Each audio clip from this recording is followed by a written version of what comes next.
afternoon. I'd like to call the November 26, 2013 City Council meeting to order. Would you please join me in the Pledge of Allegiance? I pledge allegiance to the flag of the United States of America and to the republic for which it stands, one nation, under God, indivisible, with liberty and justice for all. Thank you. Please call the roll. Councilmember Francisco. Here. Hotchkiss. Here. House. Here. Murillo. Here. Rouse. Here. White. Here. Mayor Schneider. Here. Okay, any changes to the agenda? Yes, there's one, Madam Mayor. We're going to pull item number 3. That's an ordinance for adoption. It turns out that was actually adopted previously, so we don't need to act on it today. Okay. Public comment. I received a request and granted, I know a number of you are here. You want to speak on the gang injunction, which is on our closed session agenda. And since there's no public hearing about that, I'm allowing, if you want to speak to that item now during public comment, you're welcome to, or you can wait until just before we go into closed session, but not to do it both times. So, you can speak once on the issue. Of course, we're open for public comment for items also not on the agenda at this time as well. And you have some more? Great. So you have 2 minutes here at the podium, and we'll start with Kathy Swift, to be followed by Dr. Matter Margulies. Go right ahead. Okay. I just want to remind the council that as duly elected body appointed by the citizens in Santa Barbara, you are responsible to your constituency, and that's us, the citizens of the city. The citizens of the people have elected you as public officers, and you are charged with upholding the common good. And that means that council meetings need to be transparent and open to the public. And that means that also there needs to be accountability in all the decision-making processes of the city council. And especially when these decisions that you're making, like the gang injunction, are targeting 2 broad sections of the city to extrajudicial surveillancing and harassment. I would further remind you that in order to become council members, each one of you took an oath of office that declares that you will solemnly swear to support and defend the Constitution of the United States and the Constitution of the State of California against all enemies, foreign and domestic, and that you will bear true faith and allegiance to the Constitution of the United States and the Constitution of the State of California, and that you will faithfully discharge these duties upon which you have entered. So that means that the gang injunction that you've been meeting about behind closed doors is already a failure of the city to have public accountability and to uphold the Constitution. So I just want to remind you that edicts that impinge on the civil liberties of Santa Barbara citizens are a violation of our constitutional rights, that all citizens have equal protection under the law, and any policies that you create in violation of that is sure to result in a civil suit against the city. Dr. Matter Margulies will be followed by Scott Wenz. First name is Matthew. Excuse me, Matthew. Okay. Thank you for the opportunity to let you know how I feel about gang injunctions. I think they are sanctioned institutional racism. Racism at a high efficiency level. It targets the youth. It targets the youth by racial profiling. It nails the black youth, the brown youth, the Asian youth. Racism flourishes during economic hard times, during job scarcity and increased competition for jobs. Allegations invoking the Mexican mafia in Santa Barbara or in Southern California. The mafia is a strong buzzword for organizational crime. Who wouldn't be against it, against organized crime? This allegation focuses on the target on brown youth. But not for the first time. I remember the Zoot Suiter characterized by narrow pant cuffs. And what happened then? That's the subject of racial profiling. And now, or more recently, the lowriders, their automobile profiled them.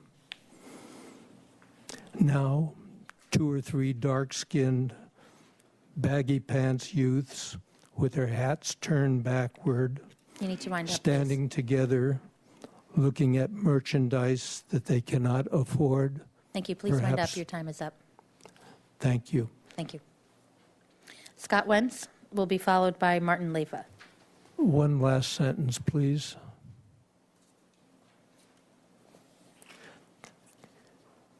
The attitude of racial profiling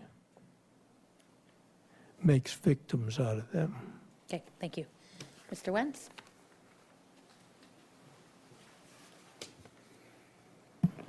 Madam Mayor, members of the council, Scott Wentz representing Kaiser Basic. Before I get started, I wish you all, and this is heartfelt regardless of what side of the aisle we're on, a very happy Thanksgiving. I hope you enjoy it. I hope your families enjoy it, and I hope you just fill up. Okay, now I'll start on my transportation issues.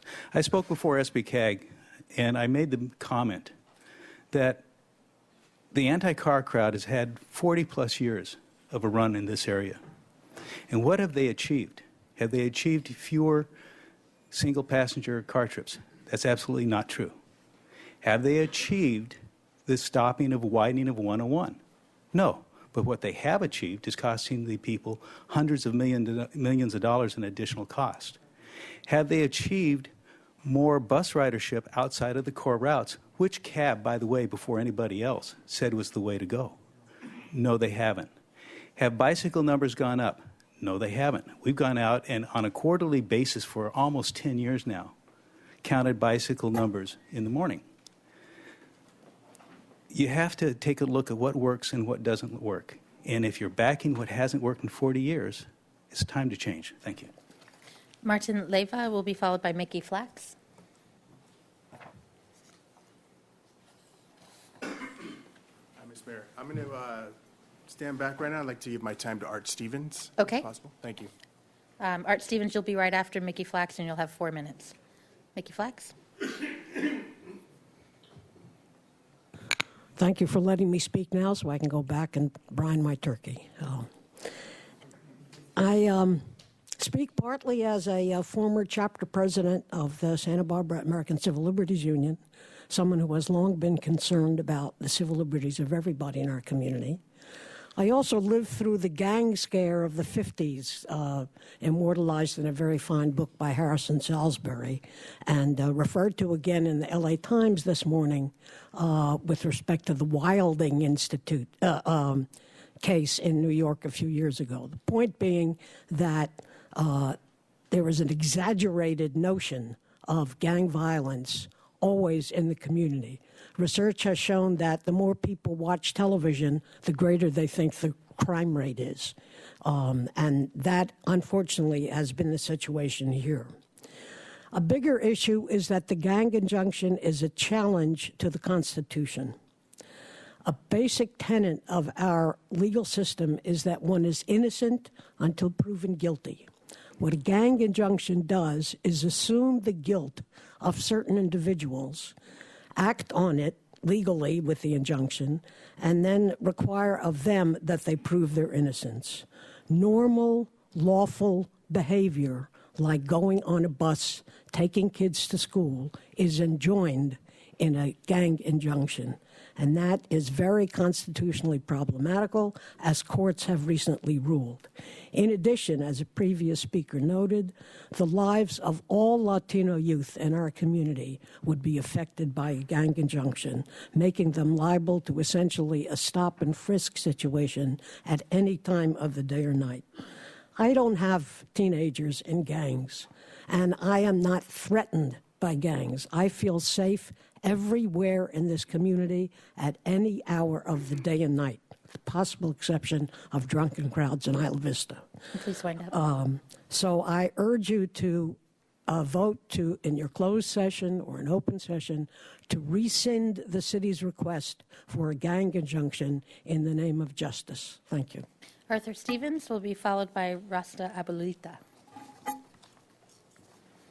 And Reverend Stevens, you have up to 4 minutes. Madam Mayor and council persons, I have 4 points. 1, I continue to oppose the gang injunction. I do so as an Episcopal priest, part of what could be called the establishment. I also do so as chair of the pro-youth movement, Juvenile Justice Committee, and as a core member of the group Poder. Both groups have held public meetings at which you were invited to participate. I oppose the injunction in any form, as does the Juvenile Justice Committee, as we tried to make clear in the statement we issued yesterday. We believe that the injunction's language opens the way to provide many more persons than the 30 named individuals, including Latino youth, in the so-called safety zones. We offered legal language that really would limit the injunction to those 30 people. But even if you adopt this language, we will oppose the injunction on grounds of its violations of the civil liberties of the families of those 30 people.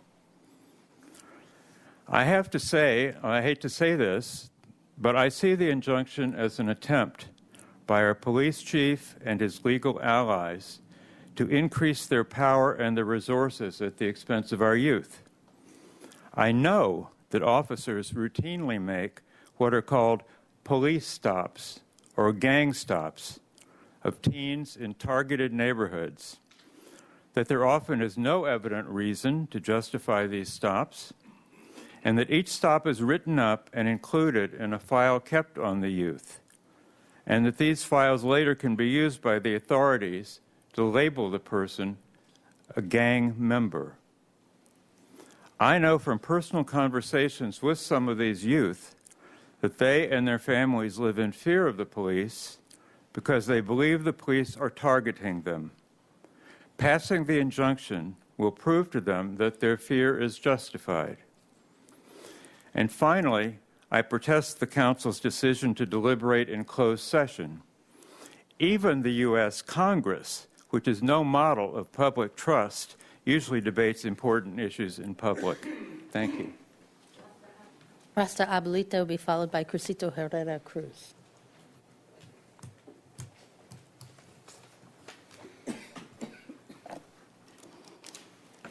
Good afternoon, Madam Mayor, and happy Thanksgiving, the City Council member, everybody. Anyway, I just wanted to talk about something maybe you guys didn't know about me. Well, before when I was born, I lived with my grandparents. They were like immigrants from the Ukraine. And then, but then when I went to junior high, I lived kind of near East LA in a community called Montebello, Monterey Park. And yeah, there was one incident that changed my life where I used to copy. There was a girl that sat in front of me used to do a gang. I guess it was a gang, some type of tattoo on her finger. And one day I copied it.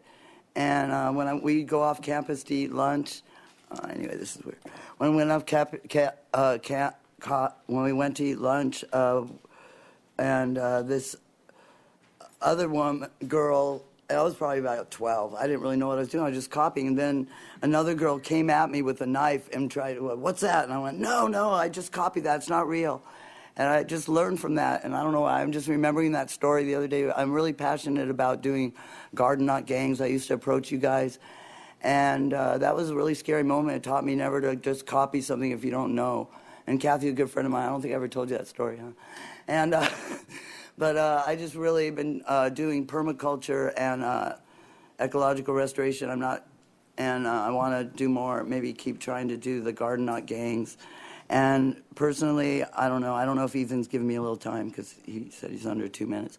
But I been working with this weekend. I worked out at Quail Springs and they have the Wilderness Youth camp, and he's willing to work with at-risk youth out there. I could give you some information.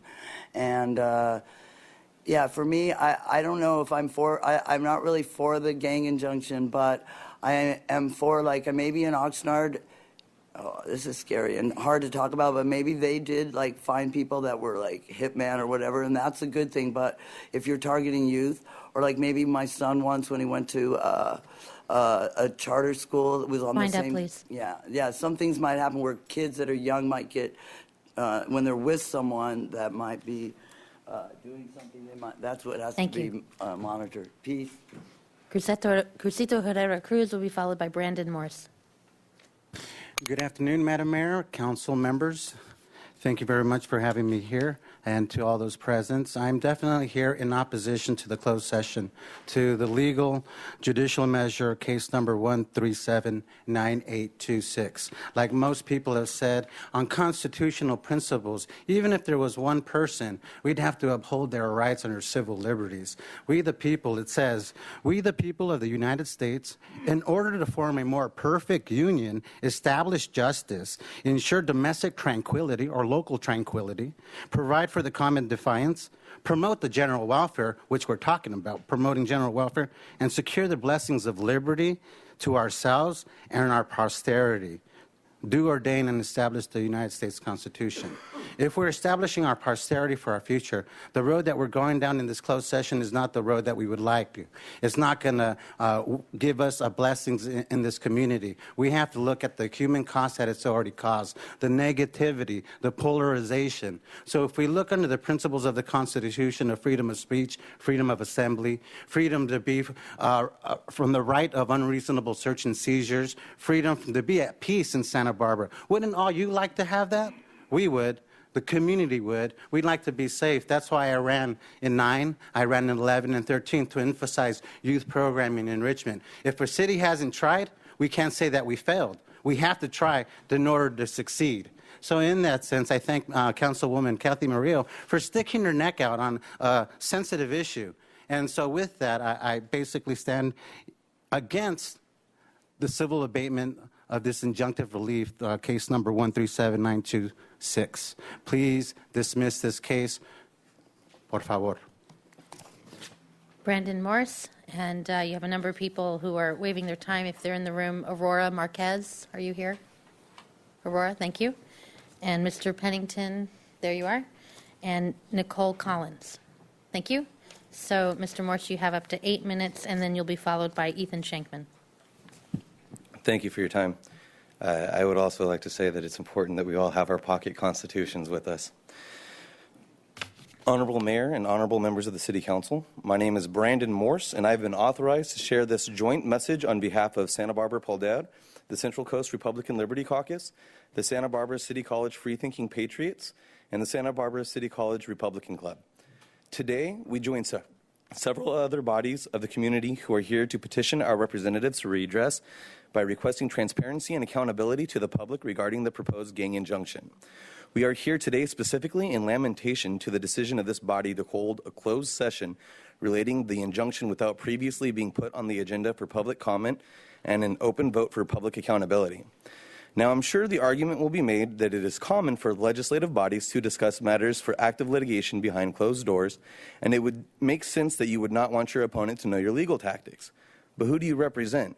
You don't represent yourselves as individuals. You represent us, members of the community.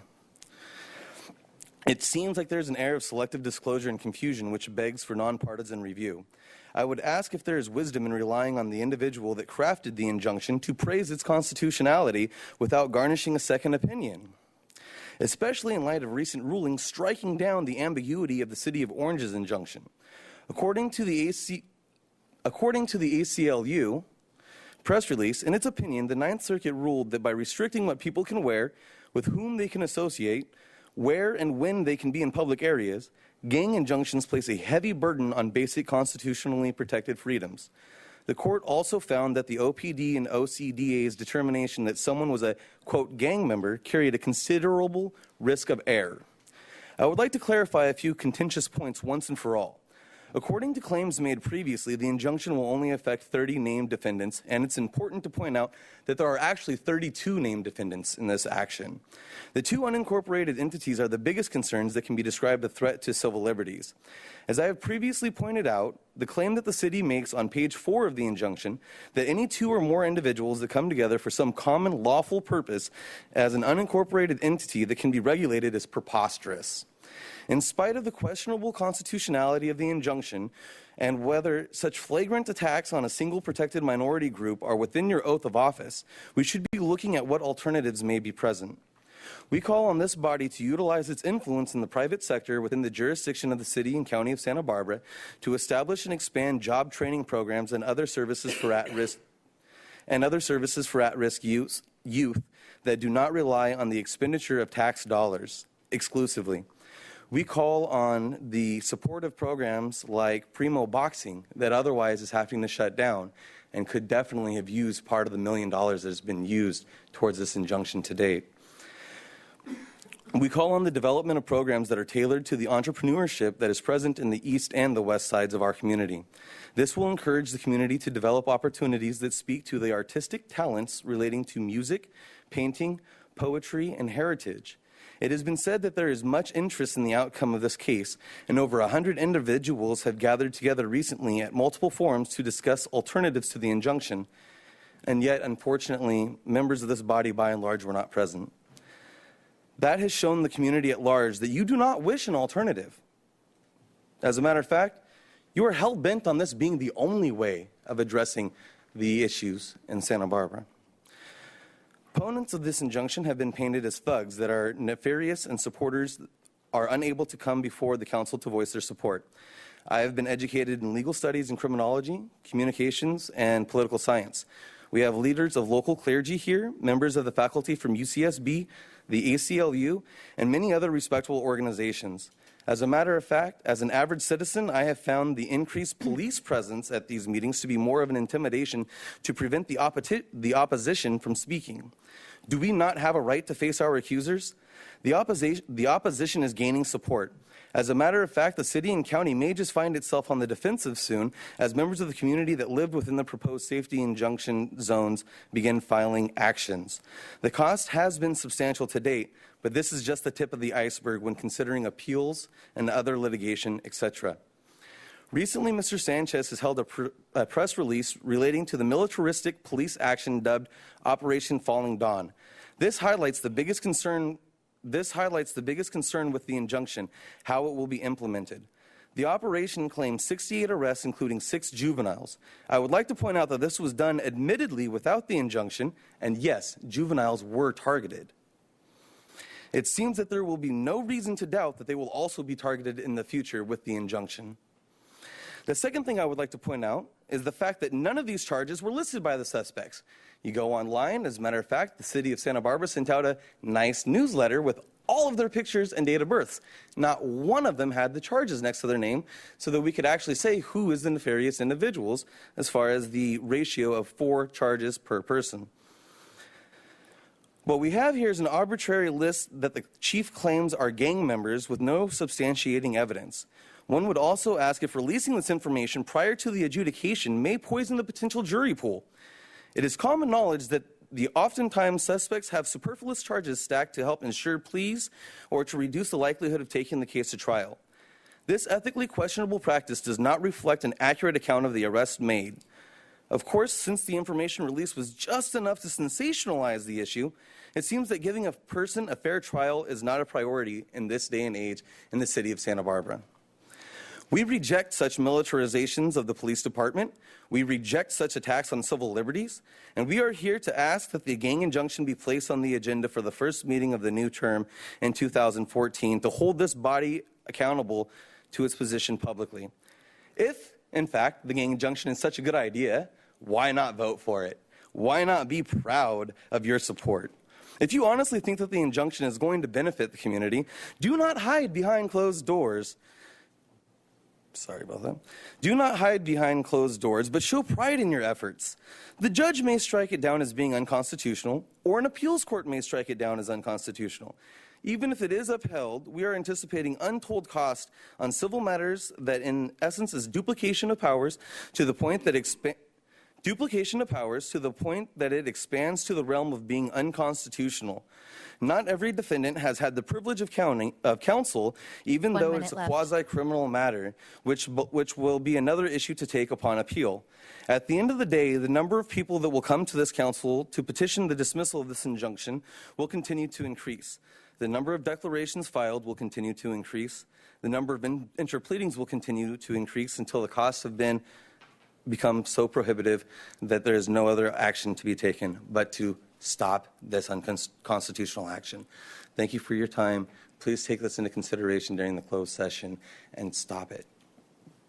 Ethan Shankman will be followed by Julia DiBernardo, and the final speaker will be Francisca Lerdo. Okay. So Julia DiBernardo? Julia here? No? Okay, the final speaker will be Francisca Lerdo. Francisca?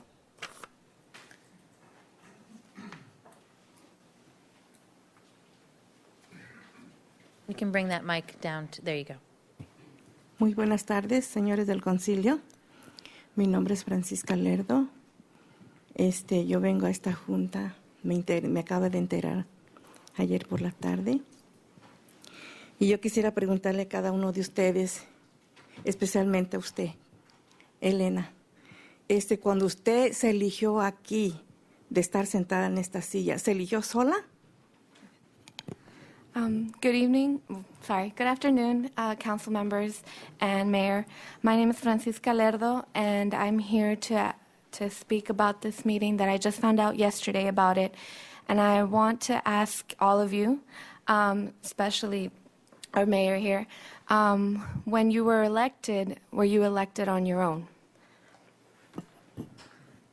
Porque yo, como ciudadana de los Estados Unidos, yo sé que cada persona que corre para el concilio, tenemos que votar, ¿verdad? Ok. Entonces yo, como mis derechos de ciudadana, ¿por qué no nos avisan cuando van a hacer las juntas? I know as a citizen, I know that I have rights, and that when it comes to these kind of meetings, why aren't we informed of these meetings happening? Porque mire, ustedes hacen sus juntas a su manera. Y hay mucha gente que hoy no vino porque están trabajando y también quieren apoyar, porque son los que están corriendo el peligro, son nuestros jóvenes. We have a lot of people who we know would love to be here and support us and have you hear their opinions as well. But this is a time that doesn't work for people in our community, and the youth that are being affected the most and the people that care about them can't be here because they're working. Yo les pido de favor, por favor, que hagan las juntas en las tardes para que todos nos reunamos, porque a esta junta especialmente nada más ustedes la están haciendo. No hay bastantes personas, no hay bastantes ciudadanos. Yeah, I just ask that you please reconsider when doing these meetings to them at a time where we can also be here, because if not, it's just you guys talking amongst yourselves, and our opinions aren't being taken into account. Thank you. Gracias. Actually, the final speaker will be Michael Warnken. And that will conclude public comment after that. Okay. I got to apologize. I wish I had more time to prepare. I literally just found out about this. I'm against the gang injunction. I do a lot of research. I'm a certified paralegal, went to Berkeley. Granting police officers equity power in criminal actions is dangerous. It takes away due process. It takes away a lot of the necessary constitutional protections. It's not really something that a lot of people appreciate until they've been prosecuted or they've been hauled into court for wrongful reasons. I've got a guy here who's being prosecuted, brought by a police officer in Santa Barbara. I mean, fabricated evidence. I wish I had copies to give you. I just love it because, I mean, it's so bad, so obvious. I need to highlight and show everybody what happens to people. Let me get into my esoteric. I'm sorry, 7 people elected at large for 90,000. I mean, you know, it's modern. I did all the research on it. 600 cities in California, 90% of them have 5 city council members, 90% of them are elected at large. You have no nugatory attachment to the people that you represent. It's not a cross-section of the community. It's not a jury. It's not, you know, the fact that we have weak mayor systems and we put all the power in an executive, you know, that's not really elected by us. I'm sorry. You know, you pay one guy $300,000 and you give him, you know, 1,000 people to oversee. We don't oversee them. Checks and balances. It's something you learn about in your senior year of high school. I'm sorry, you know, how many people in the police department have we hauled in front of here and questioned or interrogated? The subcommittees, shoot, you know, what do you got, 30, 40 subcommittees with one person on each of them, maybe 2 or 3 at most? You know what, I don't mean to be insulting. You know, when a system is so badly broken, so obvious, and when you look down at it and it's shot, the only law that you guys really enforce anymore, there's just one law, and I'm forgetting what it is. One law that you guys enforce. Which one's that? And wind up, please. Yeah, the time law. Having something to do with how we directly have access to our legislature. 6 people elected at large and one mayor who's weak and one person here who holds the whole government accountable. It doesn't work. It's broken. The gang injunction's bogus. Sorry. I wish I was more articulate. Okay, that concludes public comment. We'll move on to the consent calendar. You have some items to read.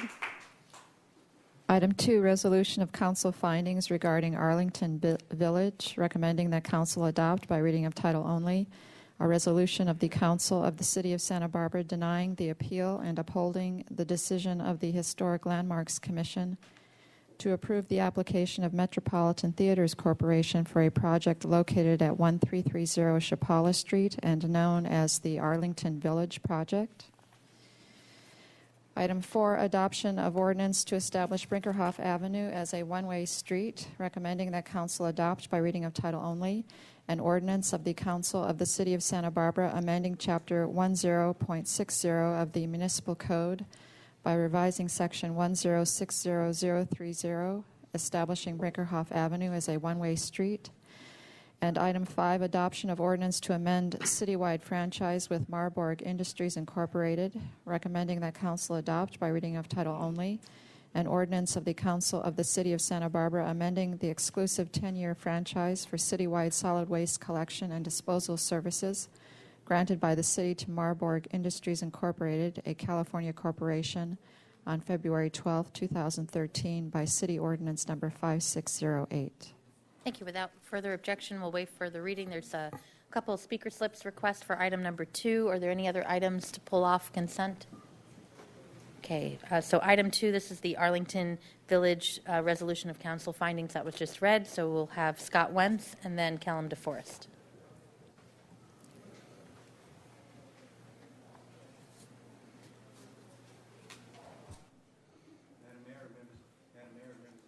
Scott Wentz representing Cars Are Basic.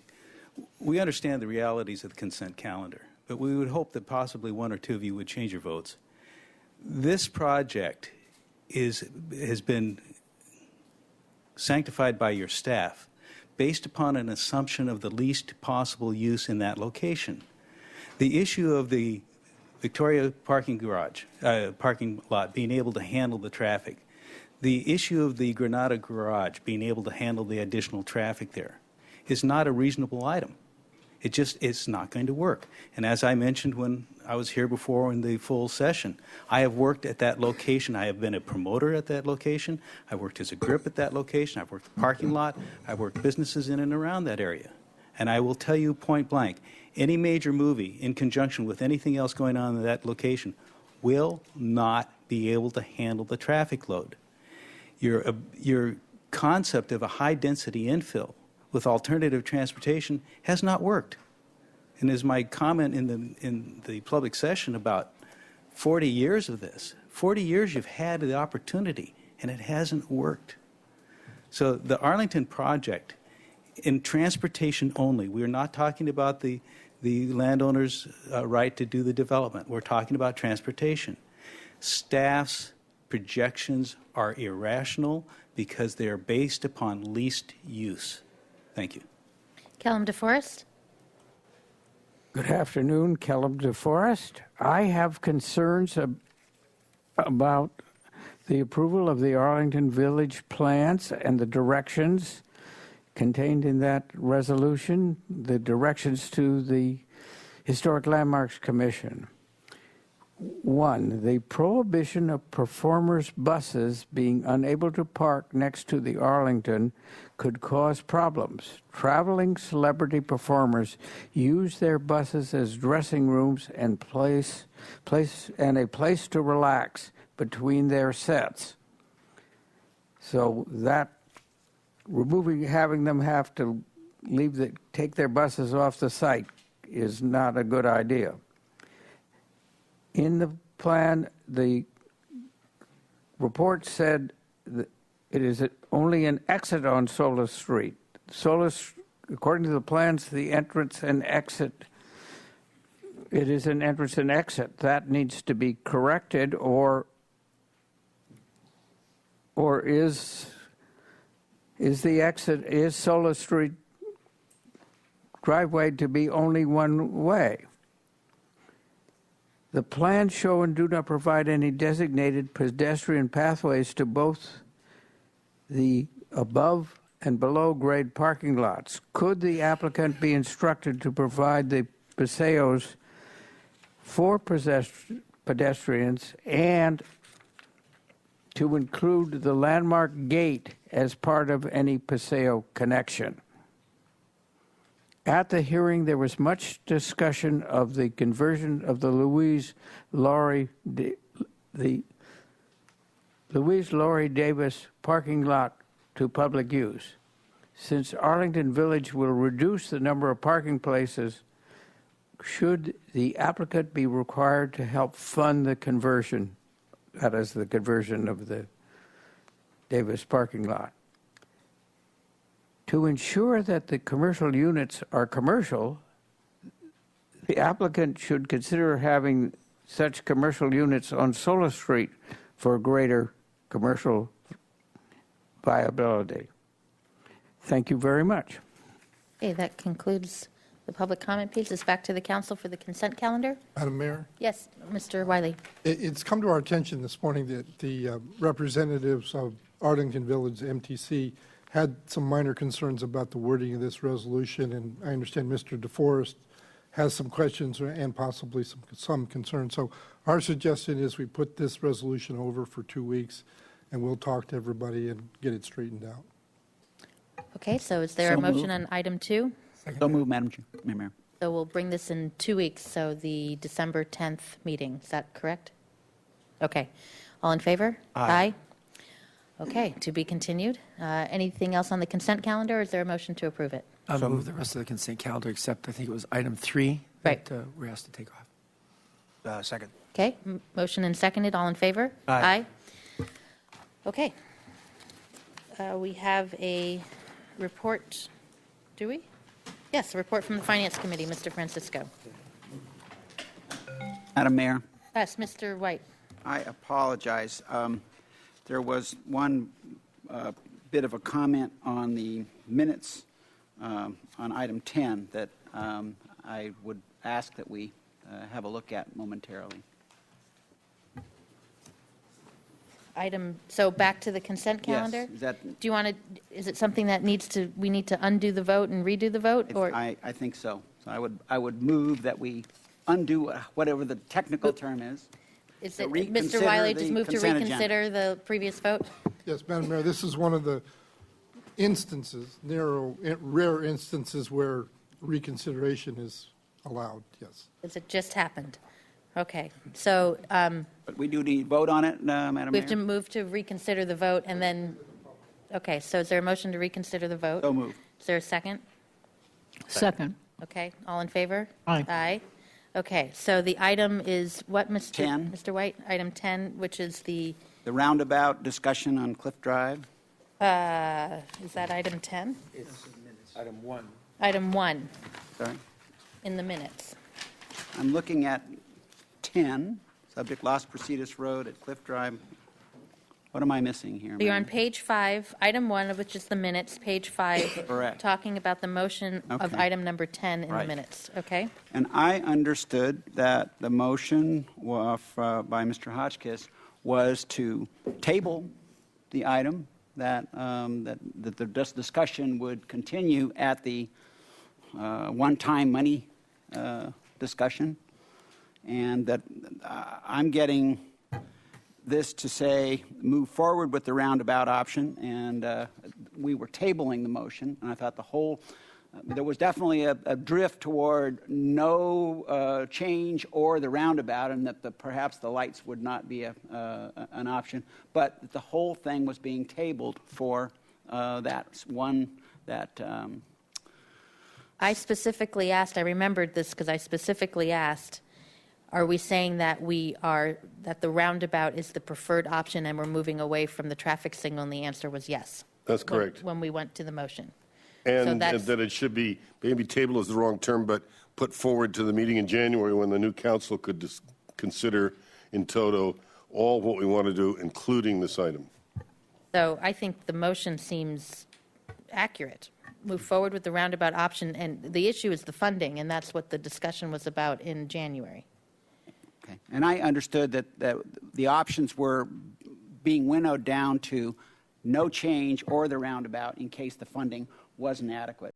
That's how I recalled it, and I just didn't get that out of the motion. So perhaps this conversation getting into the record will help that. But that was my. So it appeared to me the minutes are correct. We should adopt the minutes. The discussion about what happens in January we'll have in January, and all those issues that you bring up, Mr. White, you'll be able to bring up at that point. Okay. Does that sound okay? That sounds okay, as long as no change is one of the options there. Obviously, that's what I felt was missing out of the minutes. Okay. I don't want to get into a discussion of what we discussed unless it's about correcting the motion, but because that's not what's on the agenda, right? Mr. House?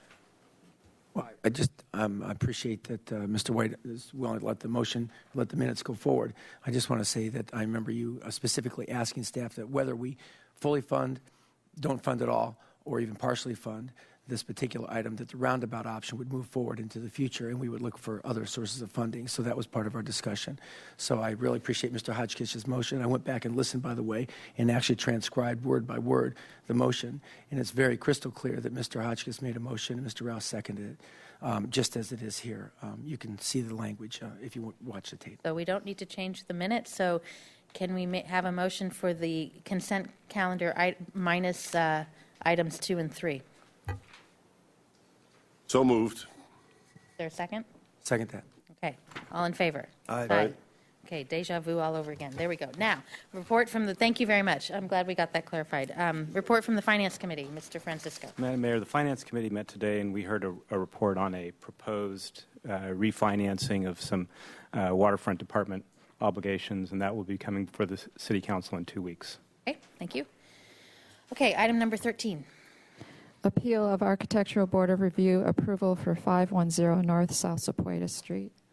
Okay, this is an appeal, so just to remind ourselves how it works, we'll have a staff presentation. If there's someone from the ABR who's speaking on behalf of the ABR, they can speak after the staff presentation. We'll have questions from council, and then the appellant will have up to 30 minutes to present, followed by the applicant for up to 30 minutes. They'll then go to public comment, and then if there's any time left available from the 30 minutes for either the applicant or the appellant, they're welcome to use that balance of time after public comment before it comes back to the council. So that's the process. With that, we'll move it to staff. Ms. Weiss. Thank you, Madam Mayor and Council. Tony Bowman will provide the staff report. Good afternoon, Madam Mayor Snyder and council members. This item is an appeal of the Architectural Board of Review's approval of 510 North South Sepulveda Street. The project is located in the Haley-Milpas area at the north corner of the intersection of North South Sepulveda Street and East Haley Street. The site is composed of 3 vacant parcels to be merged to form one 41,099 square foot project site. One reason this site was chosen by People's Self-Help Housing is that it is located in the priority housing overlay of the Average Unit Size Density Incentive Program, an area which has been identified as appropriate for higher density residential development. The project site is indicated by the red dot. The project consists of a 3-story, 40-unit apartment building with a parking garage and community center providing 100% affordable rental housing. The project is one L-shaped building with a maximum building height of approximately 41.5 feet. The first floor has a 46-space parking garage, 4 residential units, and a 3,300 square foot community center. There is a courtyard plaza at the rear of the building providing common open space adjacent to the community center with amenities like a barbecue and playground. The project site is in a floodplain. The parking is at grade, although the first floor level is built up 4 feet to meet the base flood elevation requirement. Steps, a ramp, and an elevator are provided. The second floor consists of 18 residential units. A central patio is located above the garage. The building has a mix of 1, 2, and 3 bedroom units. The floor plan is repeated above on the third floor with another 18 residential units. The central area, in this case, looks down on the patio below. The roof plan shows sloping mission tile roofs around the perimeter of the building and flat central areas to accommodate solar panels and mechanical equipment and reduce building height. The south elevation faces Haley Street. The first floor of the Haley Street portion of the building is the community center. That's the portion of the building in this drawing toward the left side. The west elevation faces Salsapuedes Street. You can see the entry to the parking garage and pedestrian entries. On the right, the setback of the second and third floors from Haley Street can be seen. The north elevation faces neighboring properties to the north on Salsapuedes Street. It shows the parking garage with 2 stories of residential units above. The fire access lane is on this side of the building coming in from Salsapuedes Street to the right. The east elevation faces the neighboring properties to the east on Haley Street. Only the end of the parking garage portion of the building, that's the portion over to the right side of this image, is in the foreground as it wraps around the rear of the Catholic Charities property. The rest of that building is further back in the background. Haley Street would be on the left side of this image. This is a cross-section view through the building parallel to Salsapuedes Street. It shows the parking garage at grade and the first floor of the project built up 4 feet to be above the base flood elevation of the floodplain. The second and third floors are at the same level throughout the building. This section also shows the flat roof areas behind the sloped tile roofs. The ABR first reviewed the project on June 10th. This is the first project under the AUD program to undergo design review in the city and the first large residential building to be proposed on East Haley Street. At the first meeting, the project was 4 stories, 45 feet in height, with 47 units and 47 parking spaces. The ABR heard speakers and received letters with concerns about parking impacts to local businesses, about the height and size of the building, and flooding impacts. The ABR generally found the project too large to be compatible with the neighborhood and directed the applicant to study reductions. The architectural style was found to be acceptable. The project returned, having been revised on July 8th. It had been reduced from 4 stories to 3 stories, from 47 units to 40 units, and from 47 parking spaces to 46 spaces. These reductions were appreciated and found to bring the project more into compatibility with the neighborhood. Some ABR members found that the garage ceiling height could be lowered, which would lower the height of the second and third stories above to reduce the height of that portion of the building. Some members found that the three-story massing at Haley Street should be reduced and relocated to other areas of the project and set back further from Haley Street. The ABR requested either story poles or a 3D modeling study and a building comparison to other three-story projects. The project returned on September 16th. The applicant presented a massing study. The front setback on Haley Street was increased and the building height was lowered 1 foot 2 inches. The ABR appreciated the additional setback and architectural design on Haley Street and gave direction on minor refinements to the architecture and landscaping, and they granted project design approval. On September 25th, an appeal was filed by Trevor Martinson on behalf of numerous Haley Street business and property owners. Mr. Martinson raises issues of the access easement and fire lane, the three-story mass at the street corner. The ABR also heard other issues of concern from members of the public. The first appeal issue is the access easement and proposed fire lane access located along the property line between the subject site and the neighboring parcel to the north. There is an existing 12-foot wide reciprocal access easement with 6 feet on each side of the property line.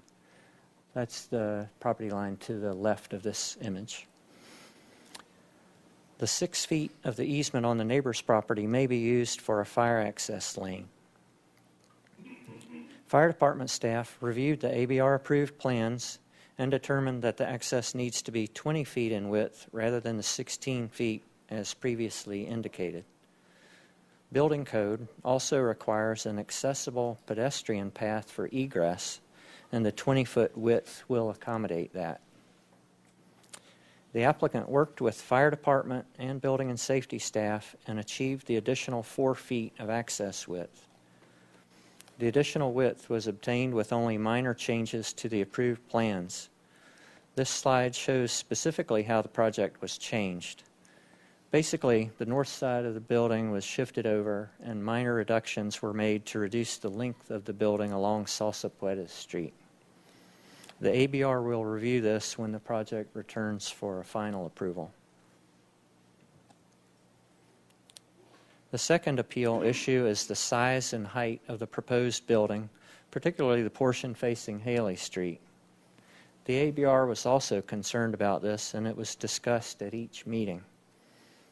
The ABR may require visual aids such as story poles or other means if they are thought to be needed in evaluating appropriate size, bulk and scale, and compatibility.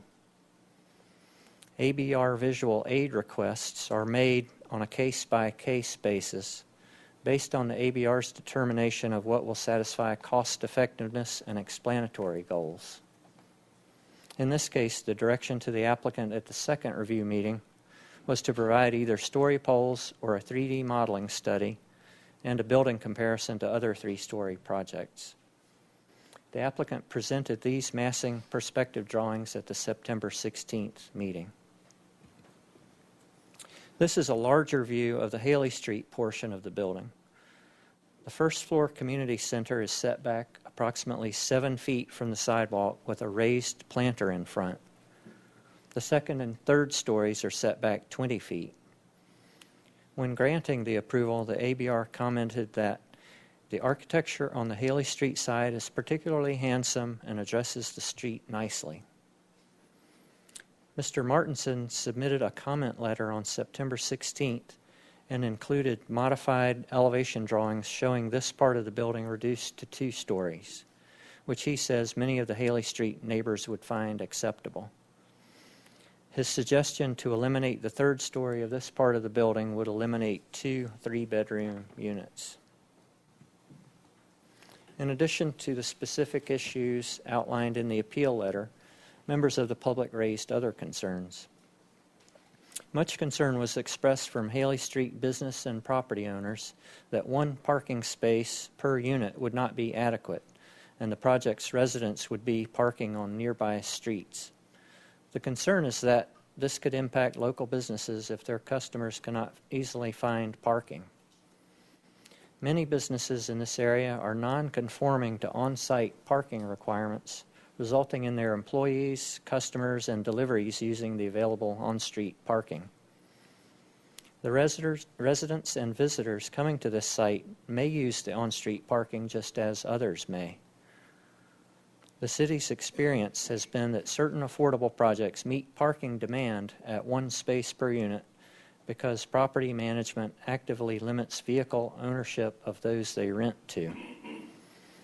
After the project is constructed, Public Works staff can monitor the use of the street and work with business owners to manage on-street customer parking with 90-minute parking signage.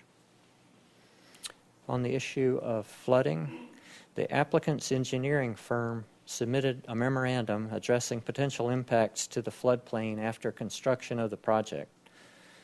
Their analysis indicates the potential rise in flood elevation during a 100-year storm event would be less than 1/4 of an inch. The city's floodplain coordinator concurs with the analysis that the water displaced by this project would not create a significant impact to the flood zone in this area. There were concerns about the city's review process. This application required only a submittal for ABR review. This can raise concerns from the public that there is inadequate review of other issues. The applicant declined staff's recommendation to submit for a voluntary pre-application review, which would have offered more detailed review by planning, fire, building and safety, Public Works engineering, and transportation planning staff prior to the ABR action. Fortunately, the changes to the approved project were minor. The ABR heard much public comment outside the purview of design review. If the ABR had continued to struggle with review of the project, and given the concerns raised by City Council and Planning Commission on the review process for larger AUD projects with neighborhood parking concerns, it is likely that staff would have recommended referral of this project to the Planning Commission for comments. The applicant was responsive to the design comments from the ABR, and a majority of the ABR became satisfied with the height reductions, increased parking relative to the number of units, and overall massing design changes.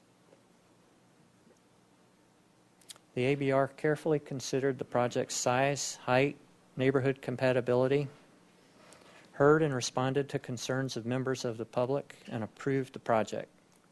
Staff recommends that Council deny the appeal and uphold the ABR's project design approval. This concludes staff's presentation.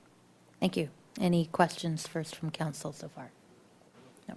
We have two ABR members here speaking on behalf of the ABR, Kirk Graydon and then Paul Zink.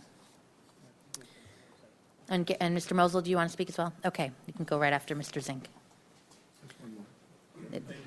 Any ABR? Hello, the whole team is here. Great. And sure, go right ahead. Sorry, Mr. Graydon, go right ahead. Well, since we have the whole team, I'll keep my comments brief. Madam Mayor and City Council members, as you probably well know, this is one of the major struggles of the current Architectural Board of Review is to accommodate this newly adopted AUD ordinance and the obvious need in citywide need for low-income housing and rental housing, worker housing in neighborhoods that are predominantly 1- and 2-story. Because these projects are typically, though they may have 1- and 2-story elements, they're typically 3-story in order to accommodate the density that's they're trying to achieve. And this particular project, in fact, was not only the first AUD project that the ABR ever reviewed, so it's a historic project in that sense, but it's also the first one in this Haley-Milpas area, and in a neighborhood that is predominantly 1- and 2-story, and on a lot that's been vacant for many years. I don't know for how long, but so this is a huge change for the neighborhood, and we, as board members, we're trying to be sensitive to that, but it's a struggle. to try to determine that a project is compatible in an area where it's obviously larger than any projects nearby. One of the things that I hoped would be presented in the by staff is some photographs of the surrounding neighborhood, but perhaps you're all familiar with it. There is a notable architectural element across the street on Salsa Puedes and partly facing Haley too, where it's a 16 to 18 foot high blank wall, basically just set back from the sidewalk. That's the MTD parking lot and facility there. So, we have an instance of rather large, very monotonous wall structure adjacent to the project, which helps to actually mitigate the scale of the project in seeing that. If you see them in context, it helps to mitigate the scale. Not only does it do that, but the project then starts to appear really nicely detailed and appointed and massed. I think the issue about the Haley corner, Haley Salsa Puedes corner, and the facade on that side, I was one of the board members who felt that not only had the applicant, addressed our concern at the first meeting about mass in a very substantial way by eliminating the entire fourth floor, a huge concession, 7 units eliminated, but had also in subsequent revisions pushed the setbacks further back on that Haley side, including that second and third story element.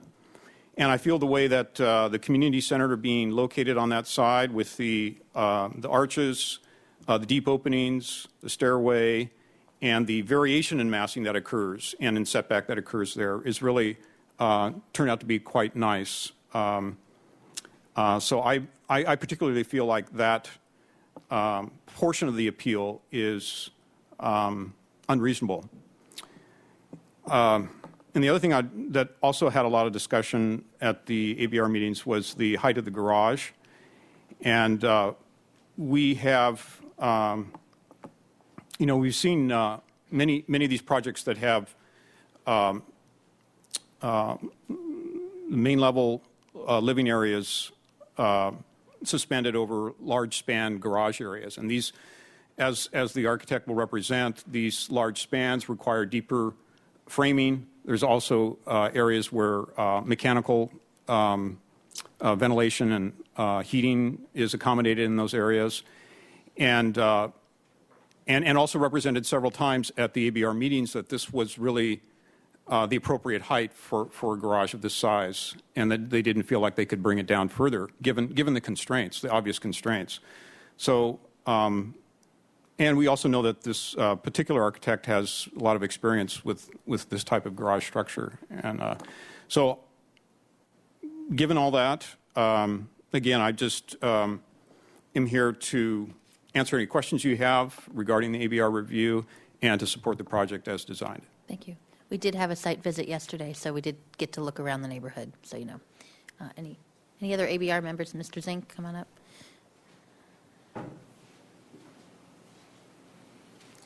Madam Mayor and council members, thank you for your time. I'm just here to talk to you a little bit about the process. Staff made a great presentation about the nuances. There's only one item that I'd like to correct with staff, and maybe council members who reviewed the tape noticed that at the third meeting we were only shown one 3D image. And the reason why that's important is because I felt that as an ABR member, what was lacking was understanding of this project. And if you don't mind passing this. Just to briefly recap a couple things. The board has 7 members. 1 member had to step down due to conflict of interest, meaning leaving 6 board members. The vote that was taken was 3-2, 3 in favor and 2 against. The 2 people that are against the project are not against affordable housing, and they're not against the density and the AUD issues that are being raised at the time. there's concern about the overall size, bulk, and scale and the massing. One of the board members wasn't present at the time, and that's Howard Wittosh. And if that person was present, the vote would have been 3-3. The board is divided on the overall size, bulk, and scale. When we had the second meeting, Trevor Martinson brought to us a photo sim of what he created was what this building is going to look like if it's gotten built. I can't call him an amateur because he's a licensed architect, but we on the board get people that come in front of us with an amateuristic view of what they think this building is going to look like. And it scares the bejeebies off of us because we don't know if it's real or we don't know if it's twisted to show their perspective that they're trying to promote. So the best solution is that you as the applicant provide us some information that tells us. Now what you're looking at is a 3D massing study of the Artisan Court. Now that's what we're looking for when we want a massing study. And slides 16 and 17 is something that I haven't seen before. I saw that today for the first time, and I was at the meeting. So that's important to understand that when we looked at this project, there was one three-dimensional image, 45-degree angle at the corner taken from eye level. And that doesn't show the massing, as which you kind of say, well, how is this going to relate to the site? I want to step back and say 4 stories. 4 stories was not significantly supported by a majority of the board members, not at this time, not at that site, due to the other buildings in the neighborhood. It's not that when another 3-story building gets built, then that building can be relating to another 4-story that's in the future. We're slowly transition this neighborhood into a larger density. It just doesn't happen overnight, and that's important to understand. The deal with the 3D modeling is when you look at that project, you can see that at Artisan Court, it's next to a very large three-story building, which is the radio station with all their antennas on the top. That section has a 3-story building. Then in the other part of the Artisan Courts, there's a 2-story element to it. And we look at that as architects and the massing of it. This 3-story building right now is next to the Catholic Charities Project. And we're looking at it from, at least for me as an architect, majority of the traffic going down Haley Street is one way, and it's one way going east, and the site is on the right. That's where the mountain view is, and that's where this mass is being built. Now, it's a 3-story element. What is the impact to that public view from all those cars that travel down Haley? That's something that I look at, is how is this going to appear on the sidewalk? We have examples of large buildings on Chapala Street and what kind of impact we got from there. The volume of traffic on Chapala versus the volume of traffic on Haley Street. The only comment is those 2 units, if they were to go away on the top, we'd have more of the mountain view available. They can be relocated, because if you listen to the minutes that staff presented, is that they could be relocated somewhere else on site. We're not saying you need to go to 38 units and increase your land cost per unit and all that kind of stuff. But this project is 15 feet from the property line on the sides, and now it's 16 and 13 feet. The Chapala projects were actually 6 feet on the setbacks on the 2nd and 3rd floor. And then you have some other projects that are 6 feet from the property line. That means the buildings are 12 feet building to building. That changes the livability aspect of the units. These units are going to be wonderful being 15 or 16 feet from the property line. That's wonderful, but we also have to look at the actual form, the size, bulk, and scale of the structure as we experience it from the community's point of view. That is our role as ABR members. I'm in support of high-density housing. I don't have a problem with that. I don't have a problem with the densification of this area, but it's the massing is what we are studying, and that's why I voted no against this project. Anyone else from ABR? Mr. Hotchkiss? So you're in agreement, as it were, with the appellant's request to get rid of those 2 units in the tower on the corner of Haley and Salts Point, or? It's a good idea. I would like to see what the impacts were. We didn't get to see story poles, and we did not get to see the 3D images of what that impact would be like. It's as simple as that. All right. But I think it's a good idea to relocate those units somewhere else on the project. I see. Thank you. Mr. Mosel?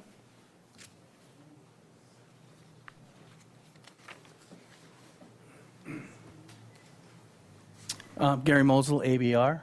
I had this photo brought up to bring to your attention the differences on the elevations here.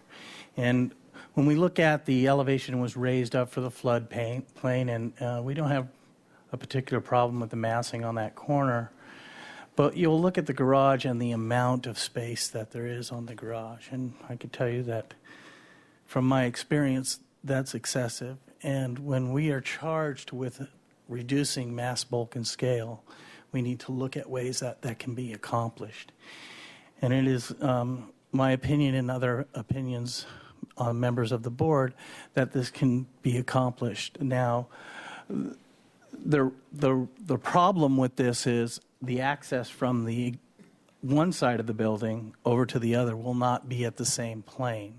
And they're separate buildings, and they should be separate buildings. So I don't think that that should be a concern of why we should have a building that is overly excessive in height. So, and it's not overly excessive in height as far as the guidelines and the rules have, but from public perception, it certainly will be, because this is such a large project in the first time in the downtown Haley area. So it's been my contention throughout the process that this area should be lowered, and that was the main concern. So the mass, bulk, and scale is a main concern of ours. One thing that kind of concerns me about the AUD program is that we're charged with reviewing it, and it doesn't go through Planning Commission, yet our hands are tied when it comes to things like parking. And the public comes to us and they ask us, can you do something about the parking? And we really can't. So there's a flaw in the system that doesn't allow us to review that portion. And there was some serious concerns about it on the early meetings. We talked about how they're going to have staff in certain areas. They're going to have a secretarial staff. They'll have some child care in an area, but they don't have any parking for that staff. And they don't have parking for maintenance crews to come in there or deliveries to come in there. And there's certain things on a project that has 40 units in it that happen on a daily basis. And it would be good if in the future that if something is not going to Planning Commission and parking can't be reviewed, that a body would be able to review that. Thank you. Anyone else? We have a couple of questions here. Mr. Rouse? Thank you, Madam Mayor. Mr. Mosel, so you mentioned a point that I agree with about PC oversight. And correct me if I'm wrong, the staff or can you guys refer this up to PC if you so choose as a board? From what I understand, we could, yes. Okay, because I agree with you. I see the value in this, and I also see the perspective of first big building in a smaller area. Clearly, a lot of that area is in need of renovation, but it's going to be the big first thing. When you made your review of the area, did you also look at we didn't do story polls, but was the ridgeline part of the consideration as you looked at the site and the size, bulk, and scale? Well, we did do story polls, so we didn't see but the ridgeline was something that we concerned. And I have to say that the applicant did a surprisingly great job of reducing after the first meeting.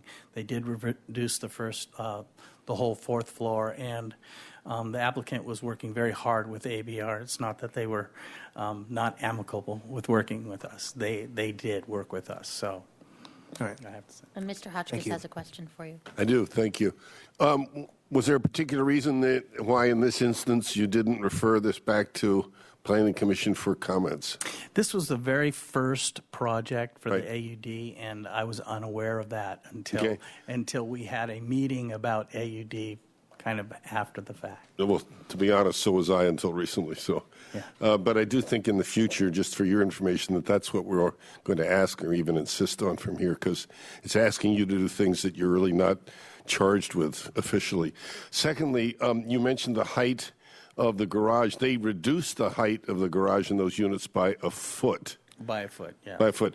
And you saw another solution that should be greater than that? You thought? Well, the garage, if you look at the, Tony, can you do a street elevation of the garage?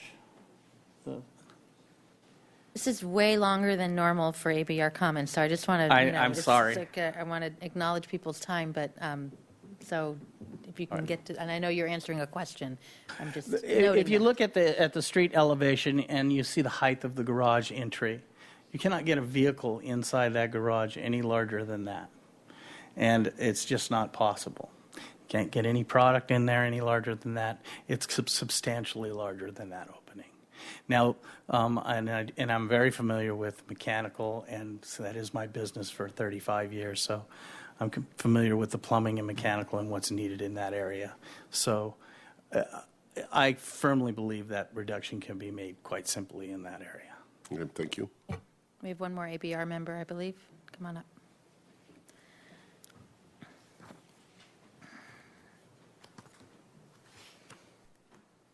Good afternoon, Madam Mayor, members of City Council.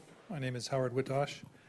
I was the absent member from that fateful meeting on September 16th.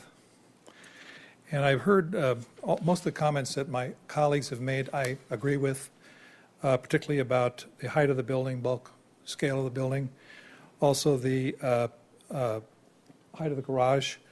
There's one little piece that I wanted to focus on, if I could. And Tony, could we have the floor plan, ground level? One up. One story up. There you go. Courtyard. This courtyard goes up 2 floors. So the courtyard, as an inner courtyard, benefits really only the residents. And it pushes the building mass to the sidewalk. At least it pushes the building mass closer to the street. And it reduces the amount of air and light at the street and restricts views from the public right-of-way.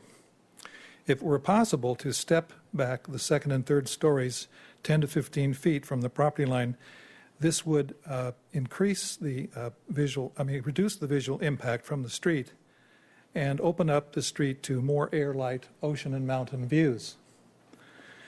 In this particular location, because the length of the building is along Salsapuedes, and the L shape goes deep into the lot and into the block, this courtyard really occurs in the wrong place because it makes the building fatter in that location. And I would ask that maybe in some of the redesign considerations, that this courtyard be eliminated to provide an inner a corridor, and to transfer that space to the exterior of the building on the Salsapuedes Street side, therefore giving more air, light, and view from the street, without really losing any views from the units themselves. Personally, I do not have a problem with going to 4 stories as long as it's at the back of the property, not on the street. I also agree with the comment about reducing the height of the building at Haley Street. I think the setbacks on Haley Street are important for this building. And again, this building is a first of its kind. And if this building is repeated on both sides of the street and projects like it are continued down the street, they will have a serious impact, visual impact on the street. That really is the substance of my comment. Just a question for staff. There's no modifications being asked about with this project is one question. And then can you clarify for me about, since this comment was just brought up about the internal courtyard, isn't the requirement have to be inside and not out on the side, at the exterior setback? If you can comment for that. The project does conform to the AUD ordinance, so there's no zoning modifications requested. Okay. And the open space doesn't necessarily have to be interior like that. It could be out facing the street. But, okay, so I guess when we get to the applicant in terms of the purpose of the positioning of it in terms of the residents there, that will be helpful. And what is the AUD requirement for the front yard setbacks? Is it 20 feet for second and third story like this is, or is it something different than that? That's something new in the AUD ordinance. It's a 5-foot variable setback. And this is 20 feet for second and third story? Yeah, this one is 7 feet on Haley for the first story and 20 feet for the second and third. So So the it's well AUD beyond. ordinance calls for 5 feet variable, but in this case, it's 7 feet in the first story and then 20 feet for second and third story. Is that correct? Well, the 7 feet would be the crucial number. The 7 feet first floor setback would be more than the required 5 feet. Okay, so there's not a second, third story setback requirement under the AUD ordinance? Correct. Okay, thank you. So it could be 7 feet, or 5 feet, actually. It could be, but it is 20 feet. Okay, got it. All right. That took a little longer than I expected, sorry, but I think good information from ABR. Thank you very much for your detailed comments. We will go now to the appellant. You have up to 30 minutes for your presentation, and there's the time there at the podium. Thank you, Madam Mayor, council members. I'll try not to take my full time because I do want to reserve some time for rebuttal. The site visit, I believe that you all received, and Councilman Francisco probably also received the massing studies. And I think it's important because when we were seeing the massing studies up there, it did not put the Haley corridor into the proper perspective. And just for information to future applicants, the architect said that it's going to cost $15,000 to put up story poles. More than likely, maybe even more. But if you do a correct massing study with pictures taken on Haley or wherever it is, you can get good massing studies that show you where the building blocks out the hillside, where it blocks out other buildings. And for $3,000, you can get this. So I think it's very important that when massing studies are suggested, that they are in proper context with a photograph of the site and the proposed project put on top. Okay, that being said, I'm a little irritated when I see what staff refers to minor revised plans. There are more than just a minor issue here. And we discussed that, several of us, at the site meeting, and I think that that is unacceptable. I don't think that the City Council should be asked to make minor design revisions. I mean, that's what the ABR and the Planning Commission is for, and they should do it. I was really surprised when this was approved because I thought for sure staff should have kicked this up to the Planning Commission. There was just no doubt in my mind that that had to be done. So, again, going over what staff reviewed, a 4-story building was presented, and that was at 45 feet. And then, if I recall correctly, they had a 3-story building, but it was at 42 feet. I mean, a 3-foot reduction, that isn't a story. And so, ceiling heights went up. But when we're talking size, mass, scale on this site, I think it's very important that we consider all those issues. And again, the story poles, I think, really when I had people in the Haley corridor come up and ask me, Trevor, how high is this building going to be? Well, I had to point to that one telephone pole that was 30 feet high, and I said, that's 30 feet high, and the project's going to be between that and the top of those power lines, which are at 45 feet. Well, all of these people, of course, have English as their second language, and so they said, muy alto y gorda, okay? And I said, yes, it is tall and it is big. And that was the only time they were actually told how big this site is. Story poles are very important in neighborhoods like this. I think they should have been done, but they weren't. Okay, getting on. We have several issues when people ask me about why are you showing us 2.5 and 3.5 stories? Well, the reason, and I think I discussed that with Councilperson Murillo, is that we have the 4-foot high floodplain. So 4 feet, that's about a half a story. So anything that you're putting on this site is going to be 3.5. Even when you were asking 4, it's really 4.5, but you're squeezing everything down. So to explain this to several other people, I said, well, this 4-foot high level, you look across the street at MTD's big entrance where all the buses start at 5 a.m. and go until 12 midnight. They have what they refer to as a little rubber ducky, but in fact it is just a very large inflatable rubber membrane that comes up and prevents the 4-foot high floodplain waters from going into their site and hurting the buses and the buildings. So that's why we have a half a story when I refer to anything that's going on. And getting into the stormwater issue, here we have a 100-year flood, and everyone is saying, oh, okay, the storm drain can take care of it. The storm drain was built back in the 1970s. It's 54 inches in diameter. We're at 10 feet off of the beach. We have to go down about 5.5 feet to the bottom of that beautiful 54-inch storm drain, and then it has a mile to go out to the beach. Very, very slow, and of course everything is adding to it as it goes down. But then what happens when we have a 5-foot high tide? Nothing goes out. Everything backs up. This is the problem that we have.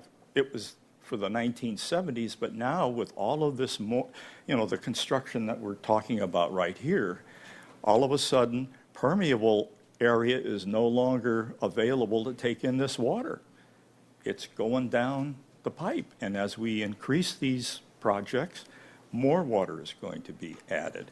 And unfortunately, this project is at the bottom of the barrel. They are at sea level 10. That is the lowest on Haley Street. The rest of it goes up toward Milpas and up toward Garden Street. So anyway, I think that we need to review that, but then the real problems that we have are the impacts to the neighbors. And at 604 East Coda Street, there is a reciprocal easement.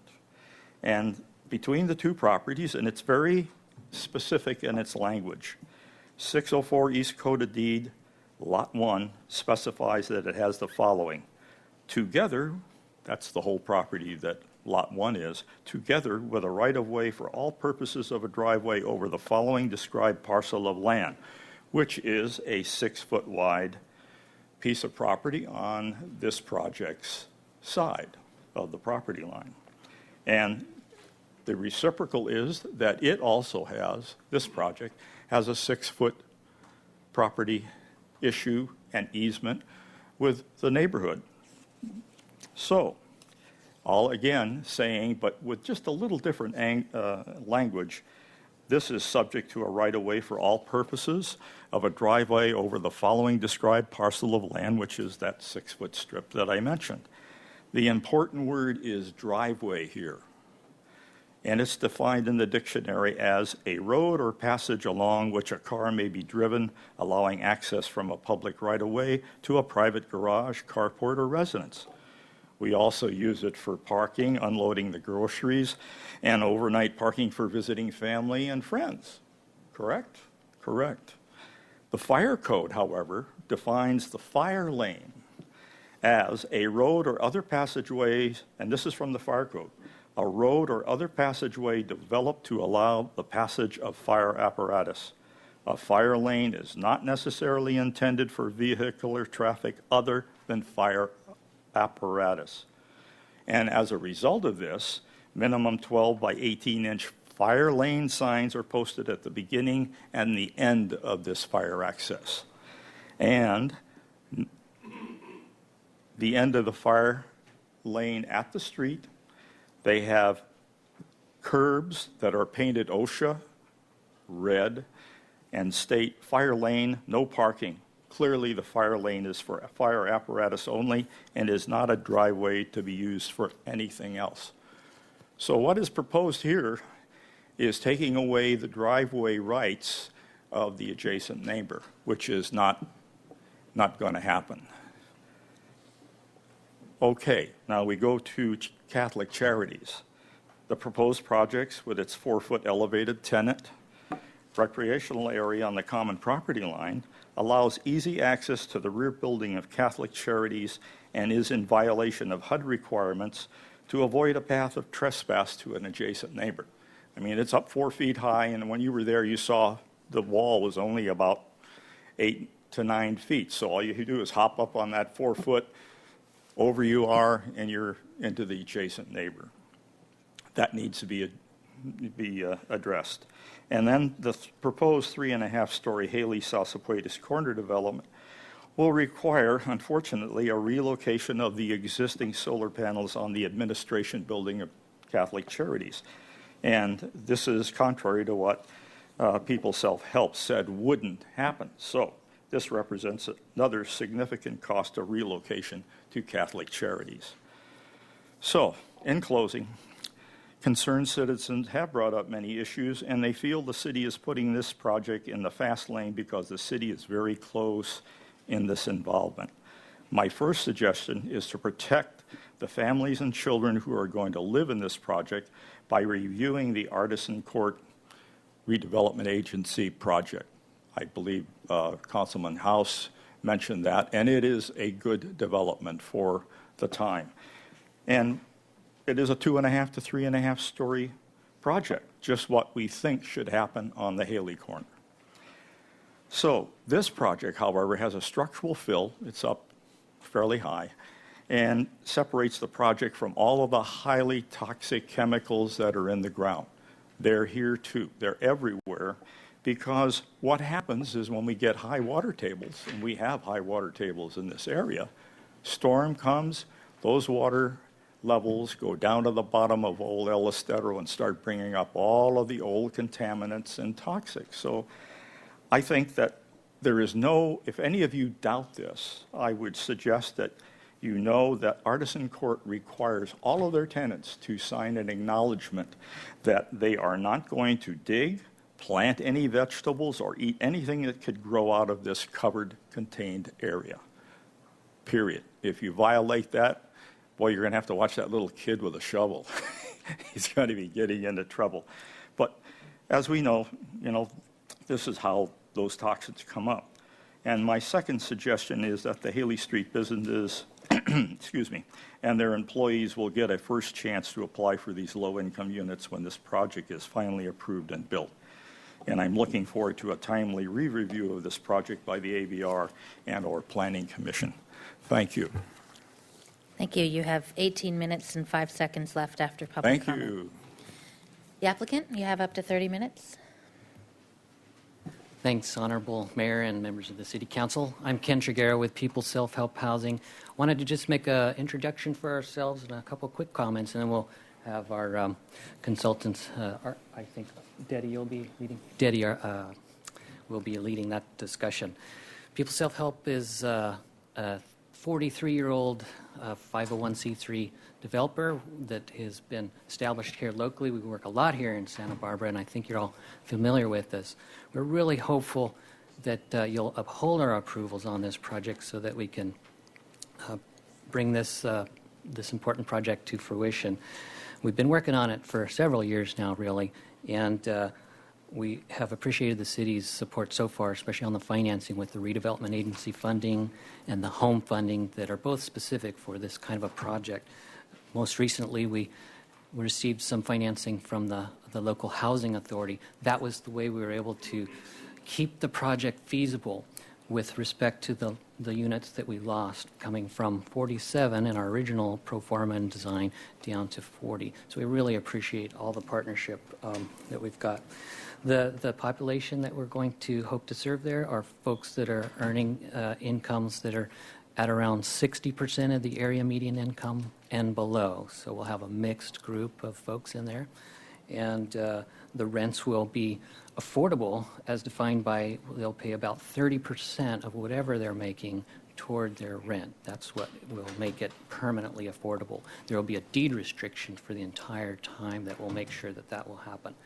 Since we got your support and some of the local funding, that makes us much more attractive now to go and get the rest of what we need, which is in the form of private equity through a system of low-income housing tax credit financing that's viable, and we're hoping to be able to apply on March 1st. So that's kind of a critical deadline. So we're really hoping that you'll support the staff recommendation here today. I was going to just mention a few things that came up. As far as staff on the site, we would have an on-site manager, but they would live on the site. So that's how the parking would get accommodated for them. And as far as the soil, prior to us purchasing, the soil was completely remediated. That was excavated and imported with clean fill. We have as consultants, and I think I'll just go ahead and introduce Deddy Pikert from Pikert RRM Architects. Penfield and Smith is our civil engineer. For the soils work, that's Pacific Materials Laboratory. I don't think we have a representative here now. And for landscape architecture, Rob Fowler is here. So I'm going to turn it over for the rest of the presentation. Thanks. Thank you, Ken. Madam Mayor, members of council, Deddy Pikert with Pikert RRM Design Group. I also have with me here today Lisa Plowman, who may be able to answer any questions related to planning issues. First, I just want to say that I am very proud and honored to be working with People's Self-Help Housing. They're an incredible organization, exemplary developers, and exemplary in their management of the projects that they develop and own. So you've had the chance to visit the site, and the staff did a great job of presenting the project as it progressed through the approval process, et cetera. Just as a reminder, here's the site. Again, we were there yesterday. Right across the street here, you have the MTD bus yard. And then next door, you have some commercially zoned property. I think there may be a single-family residence here. Some of these other buildings are used for commercial purposes. Skipper Construction over here, that's a two-story building. And then the Catholic Charities over here, and then other commercial development on Haley Street to the south. So you've kind of taken a pretty good look at the plans already, but I just wanted to once again explain the different elements here.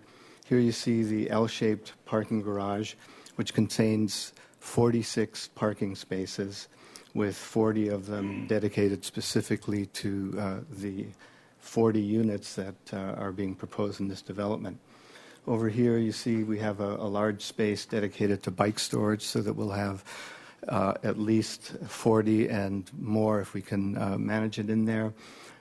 Bicycle parking spaces, again, to encourage alternate transportation by bicycle, particularly for these residents living in a downtown area close to all the services, et cetera.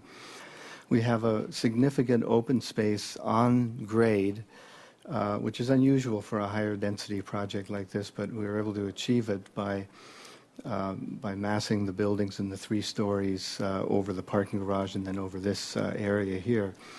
So that open space provides a children's play area, provides a large courtyard for barbecues and community get-togethers, et cetera, and then another little plaza over here. And then, of course, the community center is also located down here. It's a significant component of the project that enables people, first of all, to do the kind of management that they are known for, which, as I said earlier, is exemplary in every way. And additionally, to provide services to the residents that are not normally seen in apartment projects of any kind.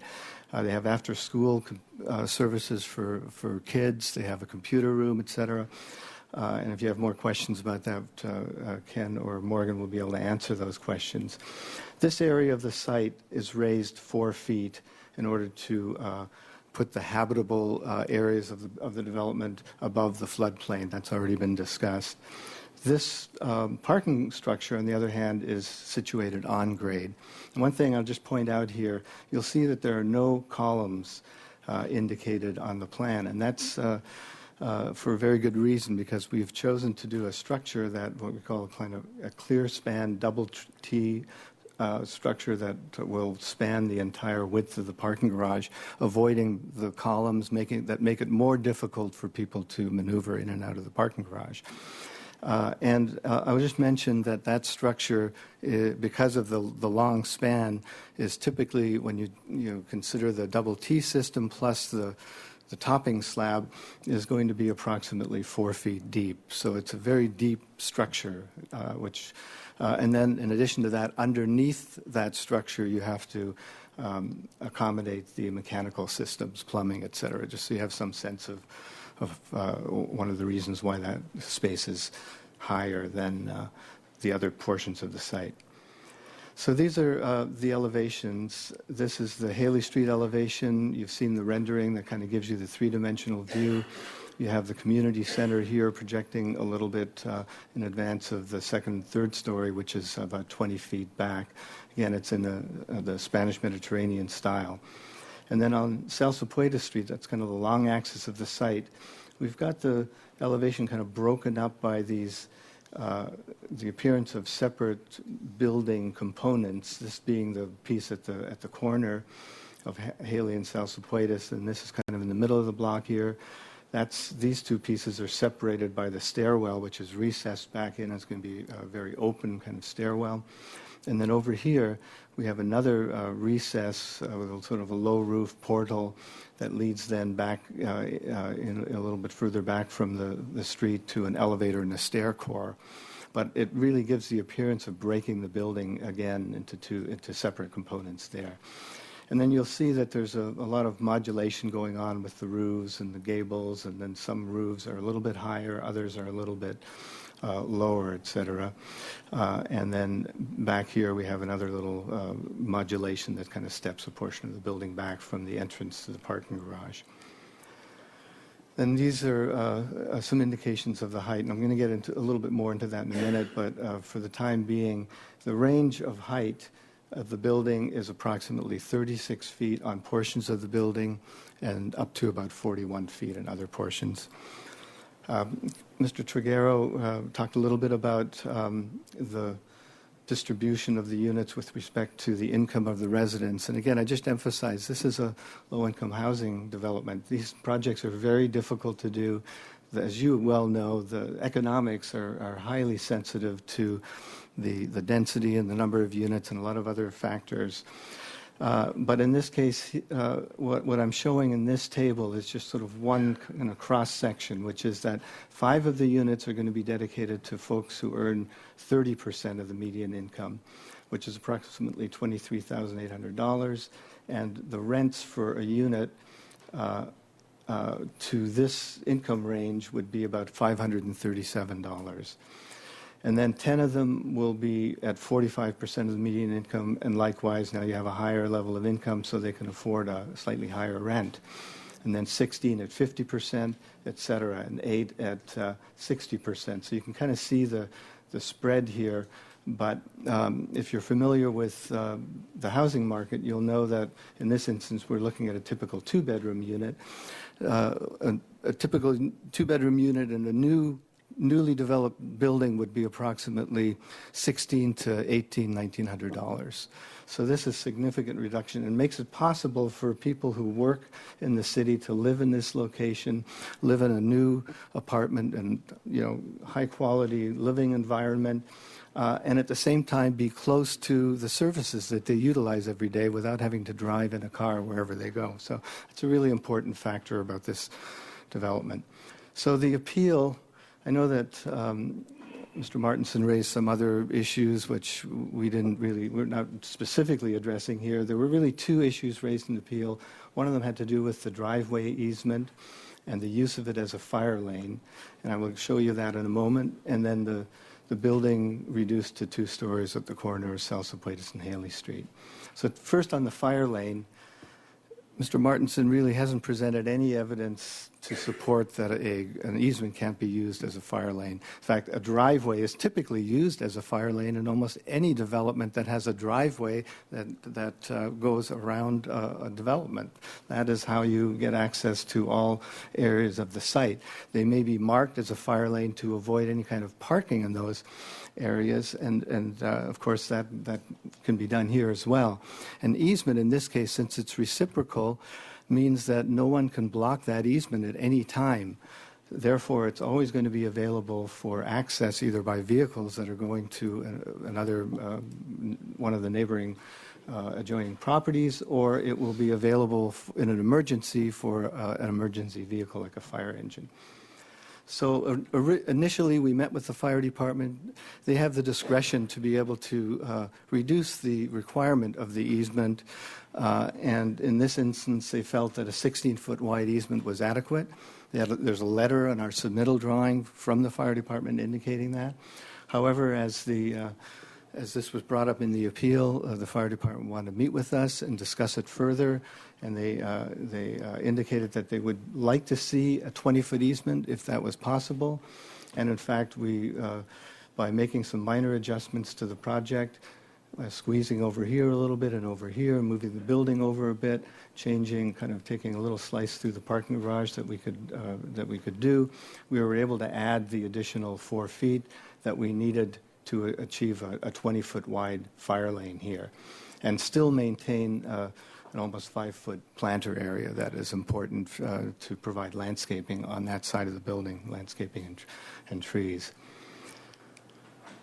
So then, with respect to reducing the building height, you've already heard discussion of the fact that our original proposal did have a 4th story, which of course is allowed under the AUD, provided that it's below 45 feet. That 4th story was set back. It had 9 units on that 4th story. We eliminated it, and we were able to find a way in the ground level open area to replace 2 of those units, so we end up losing 7 units that will not be available to low-income families in the future.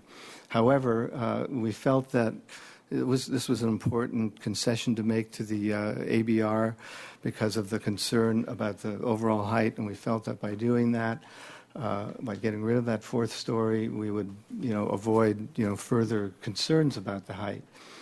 We modified the roofs in various ways and increased some of the setbacks along the setback on Haley Street.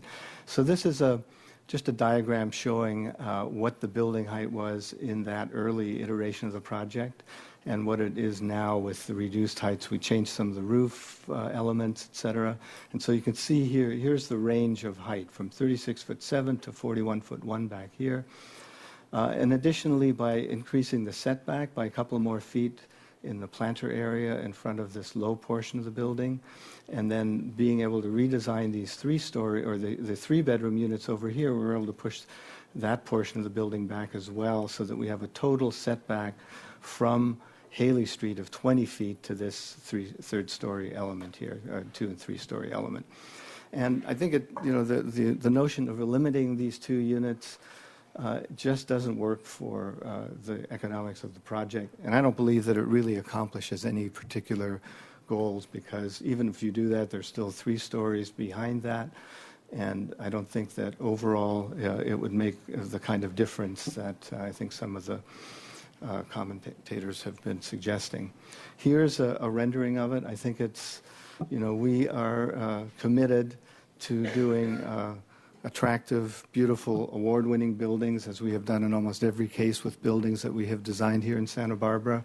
And more so, People's Self-Help Housing is committed to that quality of architecture, and I think that's what you'll find here. I think if you look at this is a building at this corner that's appropriately scaled for a neighborhood that's in transition, and where we will see, hopefully, some additional buildings that will eventually be proposed on some of the other properties in the area. Some of the additional concerns that were raised were about parking. I won't dwell on it too long. The AUD calls for 1 space per unit. That's what we came in with originally. But by eliminating the 7 units and keeping the parking garage the same, we have 46 spaces, which allows 6 additional spaces that can be utilized by visitors and staff and service people visiting the site. But I think the most important aspect of this is that this type of project and the people who live here, and this is in the experience, in my own personal experience in projects I've designed, as well as people's self-help housing experience. A lot of the tenants don't own cars, and we believe quite firmly that the 1 space per unit that will be assigned to each of these units will be more than adequate to provide the on-site parking needed. They have a robust parking management program Tenants are required to register their vehicles with an on-site manager. There are on-site manager to monitor the parking to make sure that there aren't any problems being created. We do have the bike parking spaces in a secure location so people can securely own bicycles and use them and know that they're not going to be stolen when they're being kept outside. So we have an adjacent transit stop, and we have the experience of other projects, Casa de las Fuentes, for example, 42 units with only about 50 to 65% of those spaces actually being utilized by the residents there.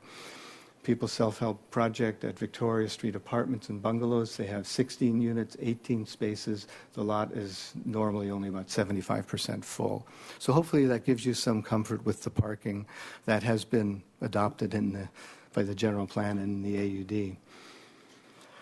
And then there was some concern about noise. I just want to assure you that we will be doing mitigation measures in the construction itself with the type of windows that we use and the wall construction to mitigate the noise on the two facing streets so that activities of the MTD bus facility, which starts off early in the morning, will not disturb the tenants here, and we shouldn't see any complaints from that. And the same holds true for other businesses like White's Pet Hospital with the noise mitigations that we are incorporating to the building. That should not be an issue. And then regarding story poles, this is a little bit of an interesting discussion. We chose to use the alternate method of demonstrating the massing of the building. We did submit those massing models that the staff showed you in their presentations, at least to the best of my recollection. We also showed some photos of existing buildings similar size, and I will get to that in a moment as well. But the ABR did vote on this issue in a straw poll, and they chose not to require story poles, believing that there is enough information that we provided, as well as the ability to look at nearby buildings that are of that size to see what the impact of such buildings are. These are the massing studies that we did. These are examples of three-story buildings in the area. And this is Artisan Court. You've just been shown a model. That's a sizable building. There are some two-story elements as well, but immediately next door you have an office building that is 3 stories. This is that building. A little further down South Sepulveda Street, there's a very sizable industrial building. I don't really know how tall it is, but I'm guessing it's 30 to 33, 4 feet. So this is another issue that's been brought up, the solar impact of solar panels to the neighboring Catholic Charities organization. We did extensive solar studies to demonstrate the impact. This is the worst-case scenario here in the wintertime. And there is a very small impact in that worst-case scenario at around sunset. But People's Self-Help is committed to working with Catholic Charities. They've been meeting with them. We're hiring an outside consultant to analyze and assess it, and then they're committed to doing whatever modifications might be required, and we believe they'll be relatively minor. But they are going to make those modifications to make certain that the output that's generated by the existing solar system will not be compromised. They'll have the same level of output that they have now. So in conclusion, this project is consistent with all of the city guidelines. It meets the AUD ordinance. In fact, it exceeds them. We have greater setbacks than required. We're significantly less in height than what's required in the AUD. It's consistent with the general plan that you all approved unanimously. And it will enhance the neighborhood, and that's the beauty of this type of redevelopment. It may be the first of its size in this neighborhood, but a new development of this size with lots of people who will be able to utilize services in the area will be an enhancement, not only aesthetically, but economically as well. We've got the fire lane that the fire department has required, and we believe that the massing and scale of the building have been modified to address all the concerns that have been raised. So we request of you today that you deny the appeal and uphold the project approval. Thank you. Thank you. You have 8 minutes and 19 seconds left in your time. Any questions at this point? Ms. Murillo? Thank you. For Mr. Pikert, please, can you expound a little on the solar panel situation? So what I think tell me if I heard this right from the appellant, that Catholic Charities might have to relocate their panels. Is that part of what you're working on? And would you pay for that then? Or? Yes. Peoples is committed to paying the cost of any mitigation that might be required. It may not be a relocation. It may be that we upgrade some of the panels to a higher output level because the technology is always changing. And so that may be one way to do it. But if some adjustment in the location of some of the panels is required, then again, People's Self-Help Housing is committed to make that adjustment. And I believe that Catholic Charities organization is satisfied with the arrangement that they have made. Well, I don't see anyone from Catholic Charities opposing, or I haven't received anything from them, so that I was concerned about that. I think there should be more solar panel use in our city, and so if you're setting an example of building something and making sure that you're not blocking someone else's sunshine, then I'm glad to see that. Thank you. Thank you. And I might mention that, Peoples is committed to exploring, if they can find ways to finance it, putting solar panels on the roof, on the flat roof areas of their project as well. However, we've got to find the money to do it. But we will be, as part of the building construction, roughing in all the services that we need in order to accommodate those when the time comes. Mr. Hotchkiss also has a question. Hi, Mr. Pikert. Thank you. Thank you, Madam Mayor. Quick question. Did you see the representation that Mr. Mortensen gave of the difference between the 2.5 and the 3.5 foot stories at the corner of Salsa Puedes and Haley? And if so, did you feel those were accurate? I have some here. Yeah, I believe those were the ones that were presented yesterday. Oh, on site. Okay, no, I hadn't had a chance to see those. I was not. Can I show them to you now and get your impression?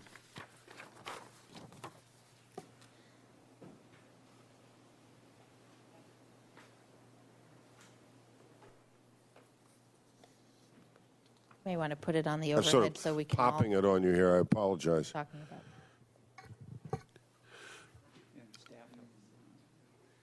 And then, Madam Mayor and Mr. Hotchkiss. Perhaps you can go ahead. Yeah, I was just going to say, looking at that, just glancing at it, I have no way of knowing whether they're accurate. Okay, at all. I understand. It's just, when you're looking at a perspective like that, there are a lot of factors that go into determining the accuracy. yes, I'm sure you're right. But then my further question is, eliminating the 2 units there, if that were a requirement, could those units be picked up elsewhere in the project, do you think, so that it still would pencil out? You have a fair amount of interior space. I know I'm not making life easy for you, but I'm trying to get to the best building here. Well, it would be possible, but you would have to compromise that interior courtyard, which I think for this type of project is extremely valuable and necessary.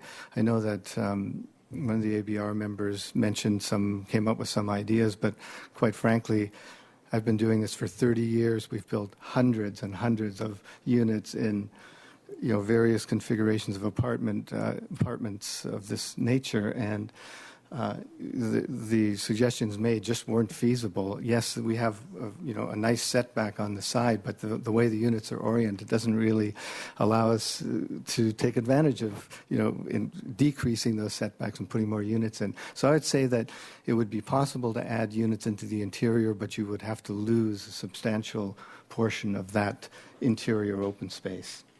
Right. And I don't think that would be really in the best interests of... Yeah, I'm sorry to be acting like a planning commissioner here. But that's the rule. I'm trying to weigh what's the best for all. Thank you. Other questions? I'm sorry, Madam Mayor. I Go did ahead. have another one. Yep. If I may. ahead. Yes. So, Mr. Pikert, or the gentleman from People's Self-Help, because you were talking about soil remediation, will your project have something like the appellant referred to, where you're asking your residents not to eat any vegetables or anything that grows out of that ground? Or did you, is it safe? Right. That was not. Thanks for the question. That was not our plan to do that. What occurred there was the Santa Barbara County Fire Department, who I believe is authorized by the EPA to inspect and clear sites like this, was brought in, and so I believe it was 5 feet of clean fill was brought in, tested. We received a copy of the clearance. So that's the status of the soil. Does that answer the question? Yep. Thank you. Okay, we're going to move to public comment. We have 2 minutes here at the podium. We'll start with Angela Antonori, be followed by Robert Burke.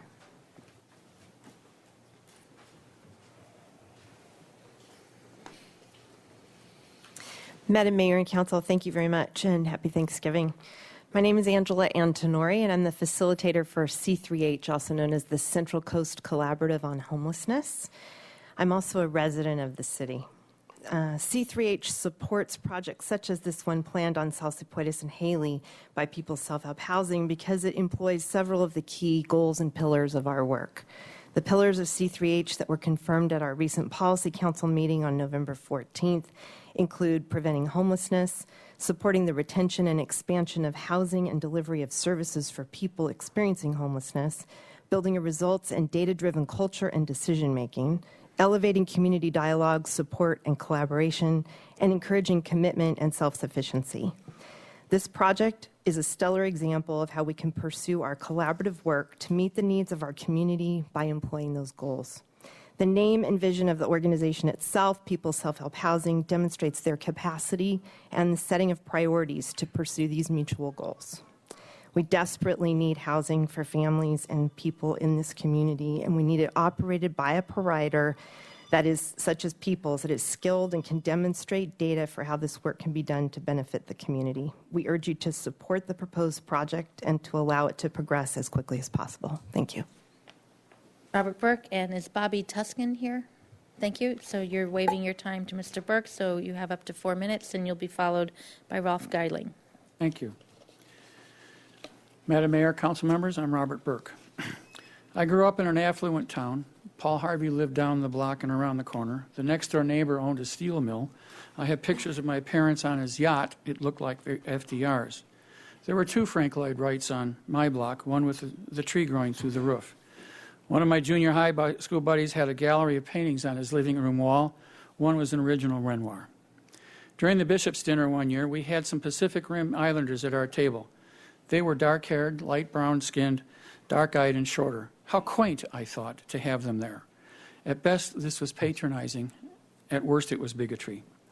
I still have arrogance, sarcasm, put down, and people are supposed to serve me challenges. In Korematsu, the Supreme Court opinion supporting interning American citizens of Japanese heritage in concentration camps, the court complained of using the term concentration camps. Compared to how people were treated in the concentration camps in Germany, using that term was unfair. I'll pause. May I have my time? Go ahead. The court said, declaring that we treated them so well, as if housing in horse stables and tents with multiple families with a sheet as a wall between them was fair treatment. At best, it was patronizing. At worst, it was bigotry. The public policy of separate but equal has been discarded by Brown versus Board of Education because separate was never equal and was psychologically debilitating. At best, it was patronizing. At worst, it was bigotry. The almost similar codes for apartment buildings and condominiums are applied differently in the marketplace. The Affordable Unit Ordinance creates a further category of separate and unequal, violating due process and equal treatment by placing poor people in a different physical place in a psychological category than the rest of us.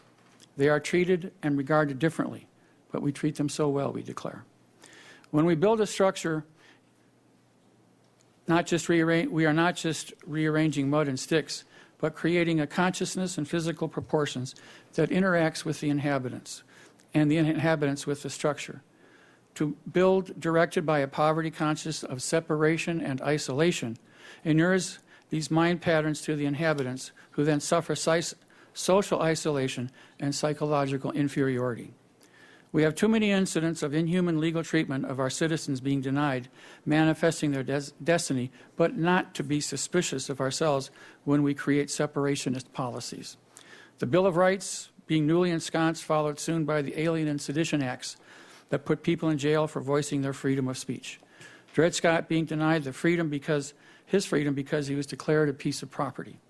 The Espionage and Sedition Acts of World War I, again jailing opposing opinions. Equal pay for equal day is a policy but not a practice. The Patriot Act allows for warrantless searches and a secret court. Pauperism, the discrimination against people because of their poverty, is not just an anomaly, but a systemic, unspoken policy enacted by managements and bureaucracies, not all the time and not everywhere, but too often and in too many places, which goes uncomplained of because poor people are afraid of their tenancy being terminated. The Affordable Density Ordinance is at best patronizing, at worst bigotry. We, the people, want all of the people to be one of the people. No isolation, no segregation, no denigration. Uphold this appeal, tear down this ordinance. Up with affordable housing, down with increased density. I appreciate your attention. Ralph Gehling would be followed by Rob Pearson.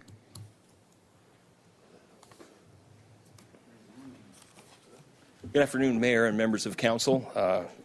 As you know, my name is Rolf Geiling. I'm president of the Santa Barbara Rescue Mission, and I'm obviously here asking you to deny the appeal before you.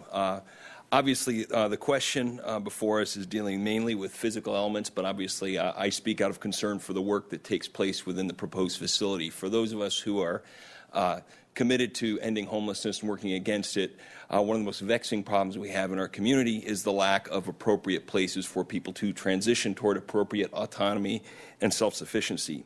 And I just think we are going to have a hard time solving one of our community's most vexing problems if we make it such a challenge for nonprofits and philanthropists within the community to move forward with effective problems like the one that has been proposed. I understand there was dissent on the ABR, but it did approve the project. And as I read the documents, there are two specific issues that are being appealed here. There have been a lot of other things mentioned, but really just two specific issues in the appeal, both of which I've been spoken to. I don't understand the intricacies of the fire lane, but it seems like staff is satisfied with that. The second issue of massing, again, I would just say that it seems like the People Self-Help Housing has addressed that. Also, looking at the community, I would look down the street at Montecito and Salsa Puedes, where there is a 2- and 3-story townhouse development where these buildings literally come right up from the side of the sidewalk. So it doesn't seem like, it seems like this actually takes that into account better. So I just want to affirm and speak in support of People Self-Help Housing. I believe they've spoken constructively to every concern raised and come up with a very pleasing aesthetic project. And I hope you'll agree with your staff's recommendation to deny the appeal before you and not stand in the way or provide further delays. Let the important work that is going to take place in these buildings move forward. Thank you very much. Rob Pearson will be followed by Kathleen Bauschke, and then Elizabeth Ann Middleton and Ed France will be the final speaker. Madam Mayor, Rob Fredericks. I am Rob Fredericks. I'm Okay. not Rob Pearson. Okay. All right. Rob Fredericks. Rob Pearson had to step out for another meeting, and was wondering, would you allow me Go to? ahead. Although I could never step in his shoes, I could maybe represent the housing. You're authority. using up your 2 minutes. Go ahead. The Housing Authority has over 7,000 households on its waiting list, Section 8 waiting list. And so we know that there's great need in our community for affordable housing. I think all of you received the November 18th letter from our board chair, Mary Johnston, expounding upon those needs. And in that letter, it details out how on the south coast of Santa Barbara, the 2013 UCSB Economic Forecast project indicated that there's a 1% vacancy rate. And anything below 5% is not healthy at all. and the costs are extreme for rental housing on the South Coast. In order to afford an average two-bedroom rental on the South Coast, one would have to earn $52,000 a year. And we know from the recent poverty studies, as well as from the Housing Authority and cities' joint analysis of impediments for affordable housing, that many people are paying much more than 30% of their income towards rent, majority of the renters on the South Coast. So the need is great for affordable housing. Our commission supports this proposed development, and we also believe that Mr. Pikert and his team have adequately addressed the concerns on the appeal. Thank you. Thank you. Kathleen Bauschke.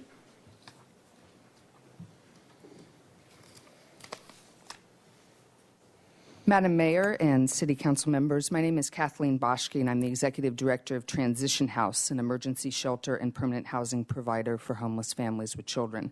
We are located about a block and a half away from the project site, and I'm speaking in support of People's Self-Help Housing's 510 North South Sepuetas project and the dire need we have for more affordable apartments in our area.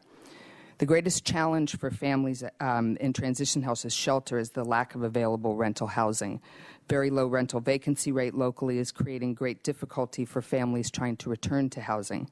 Presently, 5 of the 6 families living in our transitional housing facility, the Firehouse, have gainful employment and the funds needed for a security deposit in their possession, yet they are unable to find housing. In addition, 5 of the 15 families currently living in our emergency shelter are also financially able to move into housing, but are unable to find available units. They literally cannot escape homelessness despite their best efforts. Data from HUD's housing market analysis of August 2012 for Santa Barbara County shows a decrease in the percentage of home ownership and an increase in the percentage of renter households of 5% respectively over the last 10 years. In addition, the rate of construction for both single-family homes and multifamily dwellings has decreased significantly since 2006. There is a critical need for more housing like the 510 North South Sepuetas development. For the working poor, especially those who have lost their housing, it cannot be built soon enough. Thank you. Elizabeth Ann Middleton.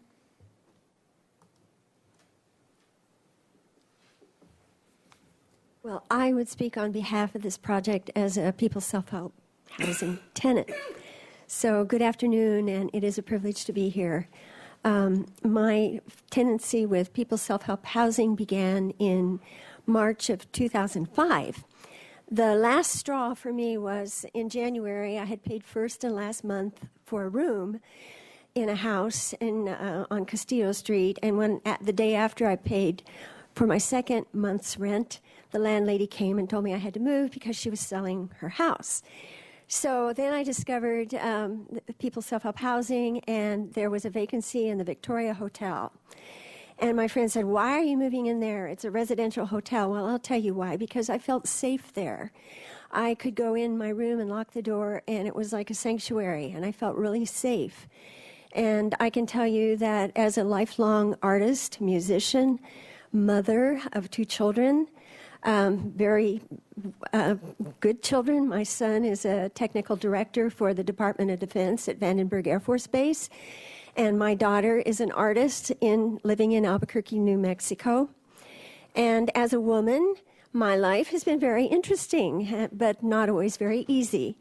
So I lived in the Victoria Hotel doing various jobs and carrying on with music.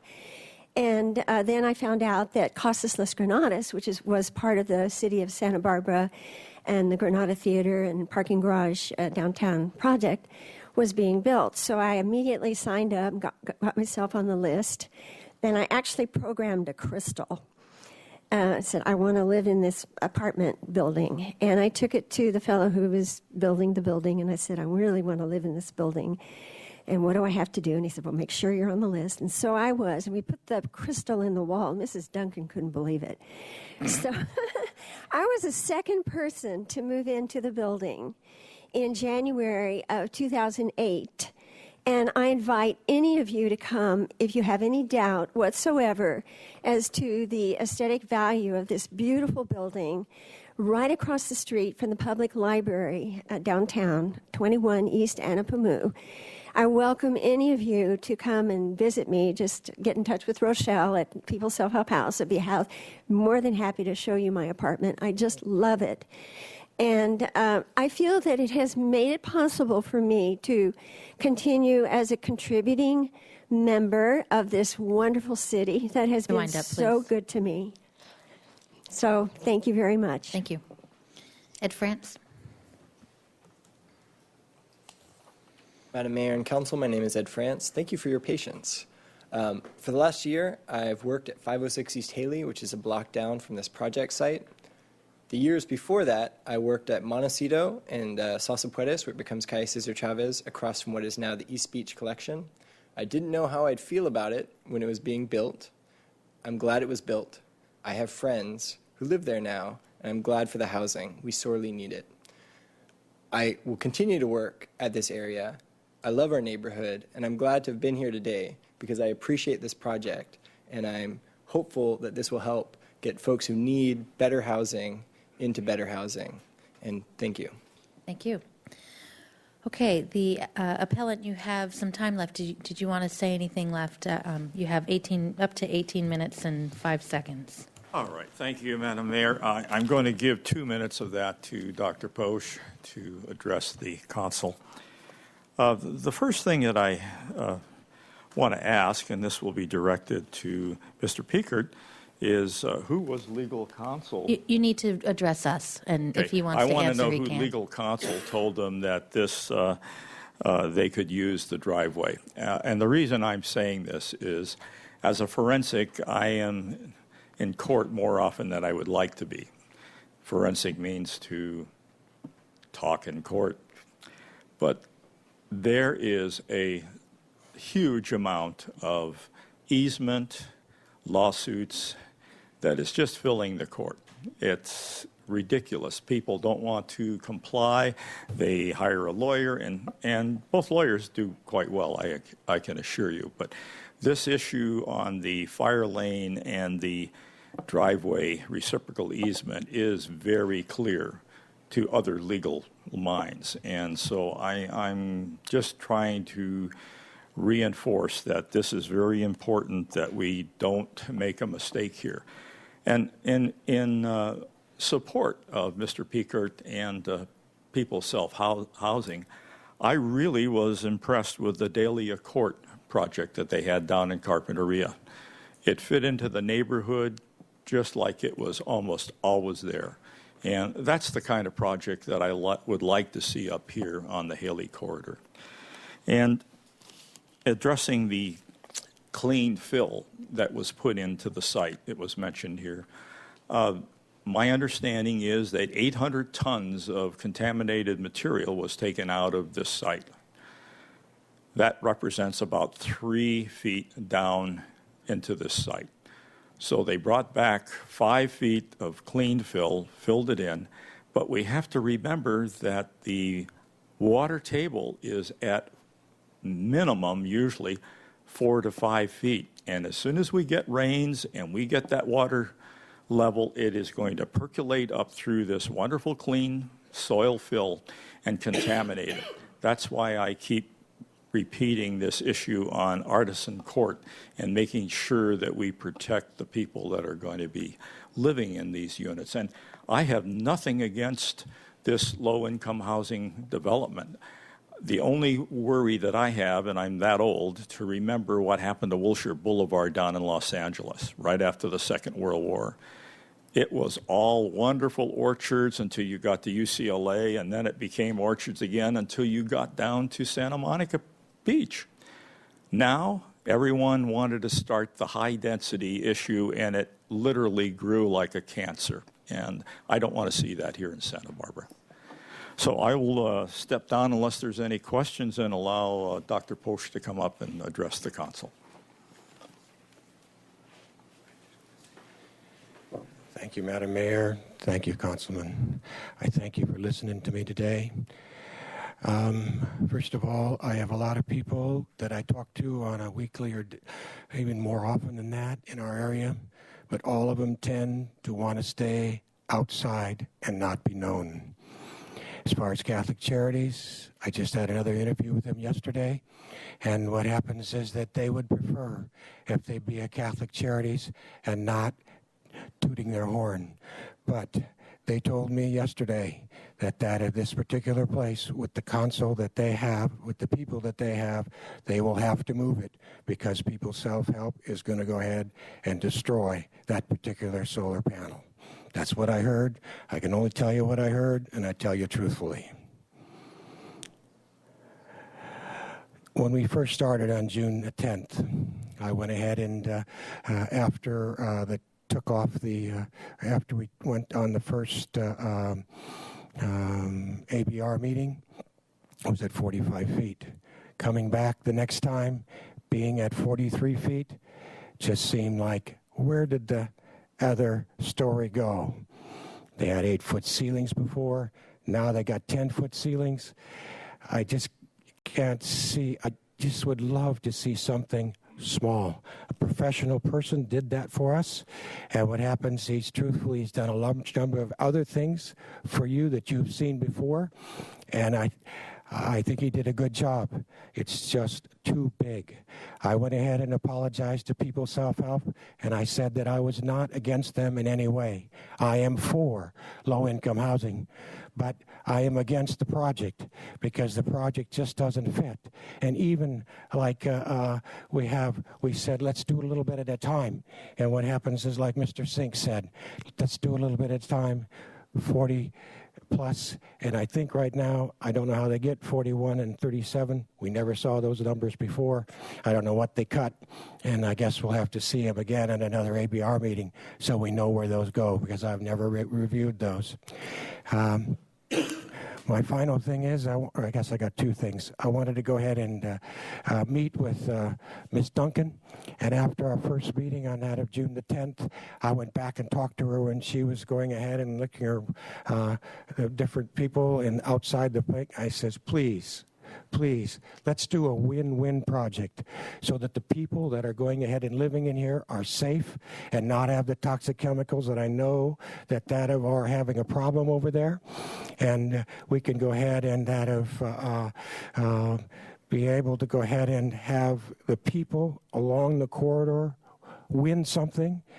And the only thing I see them winning is that if we put some of our people that are in the lower income into that property on a first-term basis.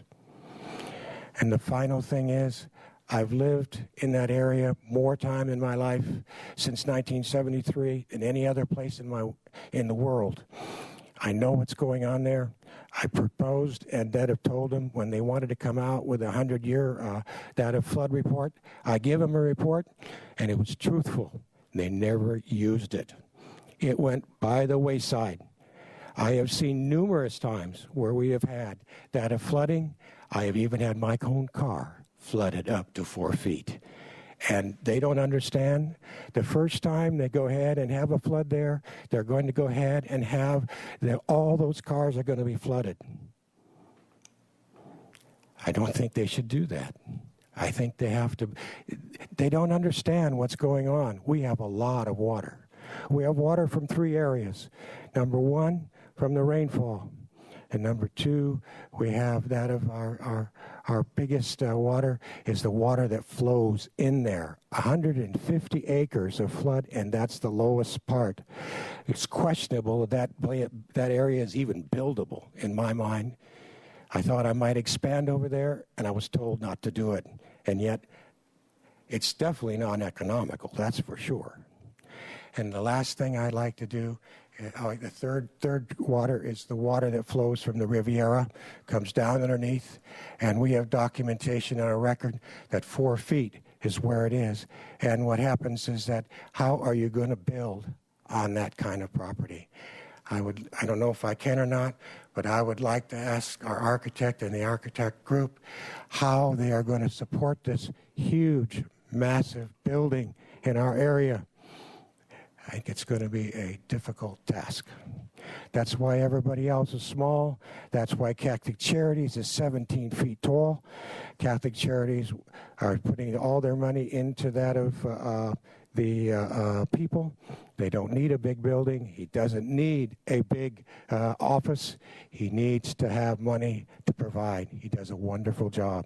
But again, he wants to be outside of politics. Please have him tell us how that if we can go ahead and support this building. Thank you so much, and I'm sorry. I hope I didn't stutter too much. Okay, and the applicant has up to 8 minutes and 19 seconds if you wish. Thank you, Madam Mayor, members of council. I just have a couple of very brief comments. I just wanted to clarify, since this toxic soils issue is brought up a number of times, the procedures followed are strictly to the highest standards. The Santa Barbara County Fire Department inspects, tests, certifies with a certification letter that it was properly remediated, so that there should be no doubt about that. The attorney regarding the easement, Bart Clemens. I wonder, well, never mind. The only other comment I wanted to make was I did misspeak earlier with respect to the rents. I was thinking of a one-bedroom apartment when I said that at the market rate for a brand new one-bedroom apartment it would be about $1,800, but for a two-bedroom it's going to be between $2,000 and $2,200. So the spread is even more significant than I represented when I spoke earlier. And then finally, Madam Mayor, you asked about the interior courtyard, and I neglected to mention that. The reason for that is that, you know, these are busy streets. You have MTD across the street. When the diesel buses come out, they do make a lot of noise. That interior courtyard protects us, or creates a quiet zone, a protected, quiet courtyard area that really will serve the quality of life of the residents to the highest degree, much more so than if it were pushed to the outside. I think that's all. Thank you. Thank you. Okay. It's to the council. Mr. Francisco. Thank you, Madam Mayor. I have a question for staff and possibly for the city attorney as well. I'd like to be clear about this fire lane issue. I mean, intuitively, it seems to me I've seen a lot of apartment complexes with areas that were marked fire lanes that were the same as the traffic area that people traverse. But I want to be sure that according to the zoning ordinance and whatever standards the fire department has, that this is correct. Councilmember Francisco, this fire lane works as a 20-foot wide fire lane. It's completely consistent with fire department policy. A couple of things have come up, one of which is the designated fire lane versus the access for building the structure. Very seldom do we actually designate a fire lane by painting the curbs red and putting signs up, even though we do require access to get around the building in the event of fighting a fire. And that's drawn up in, you know, the original stages when the building is designed. So in this particular case, although that may be a shared easement, shared access, it doesn't prohibit cars from driving on it. A good example in a commercial sense would be the 5 Point Shopping Center North, where we have a dedicated fire lane back there with red curbs and everything else, and it's typically used as a driveway, and people park back there, deliveries are made back there, and so forth. In an apartment building, it's very unlikely that we would ever actually sign it unless there were a problem. Okay. Thank you. Ms. Murillo? Thank you. And I think it's to the project developer. Just Mr. Mosel's question about why the ceiling of the parking garage is so tall.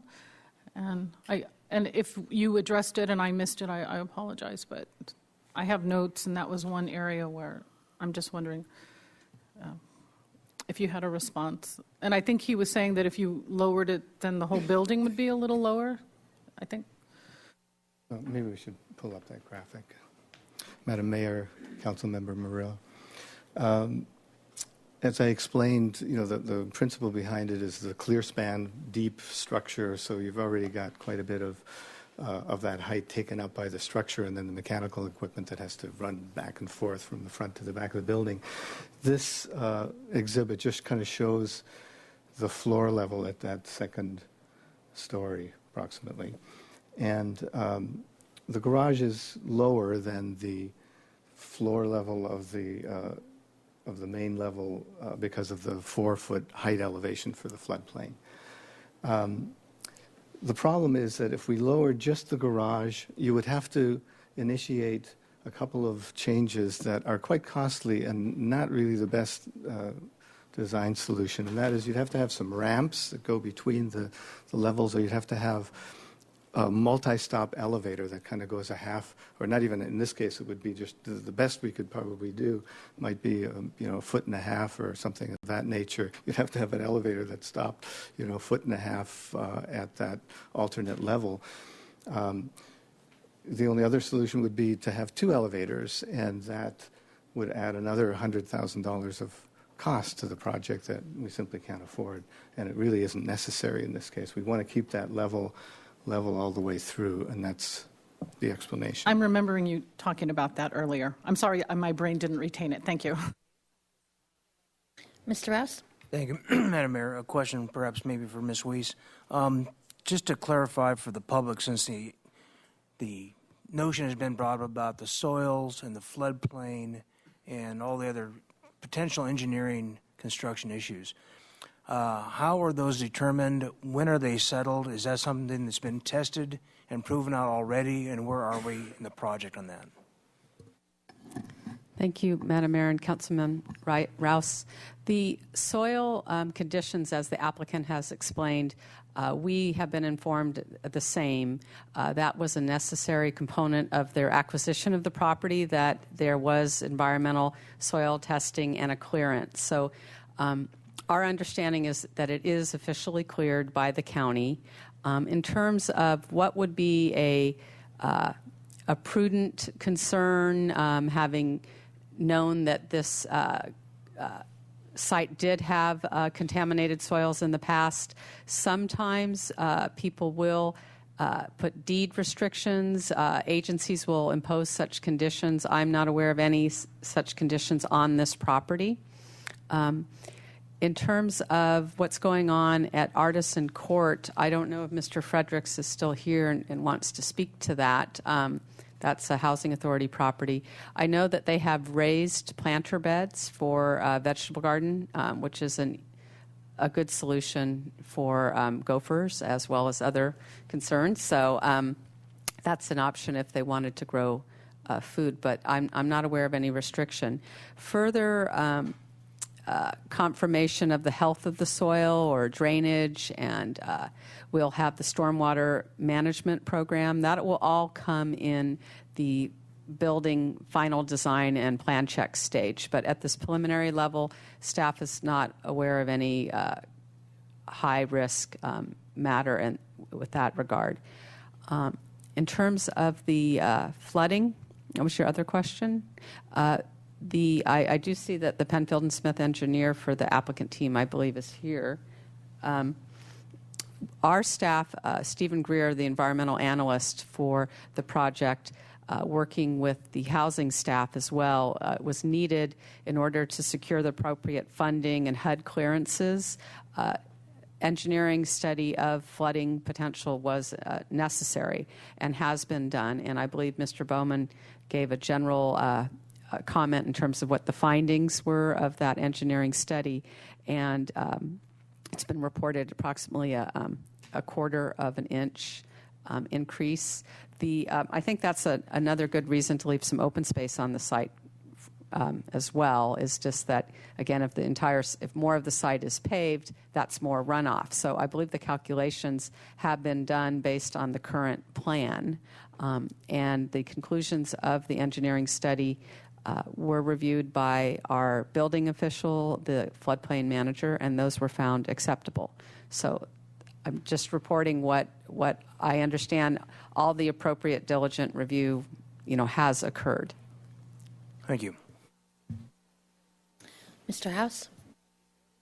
A couple of questions, and I'm not sure if they're for staff or for the applicant, but with regards to parking and the potential for parking impacts on the street,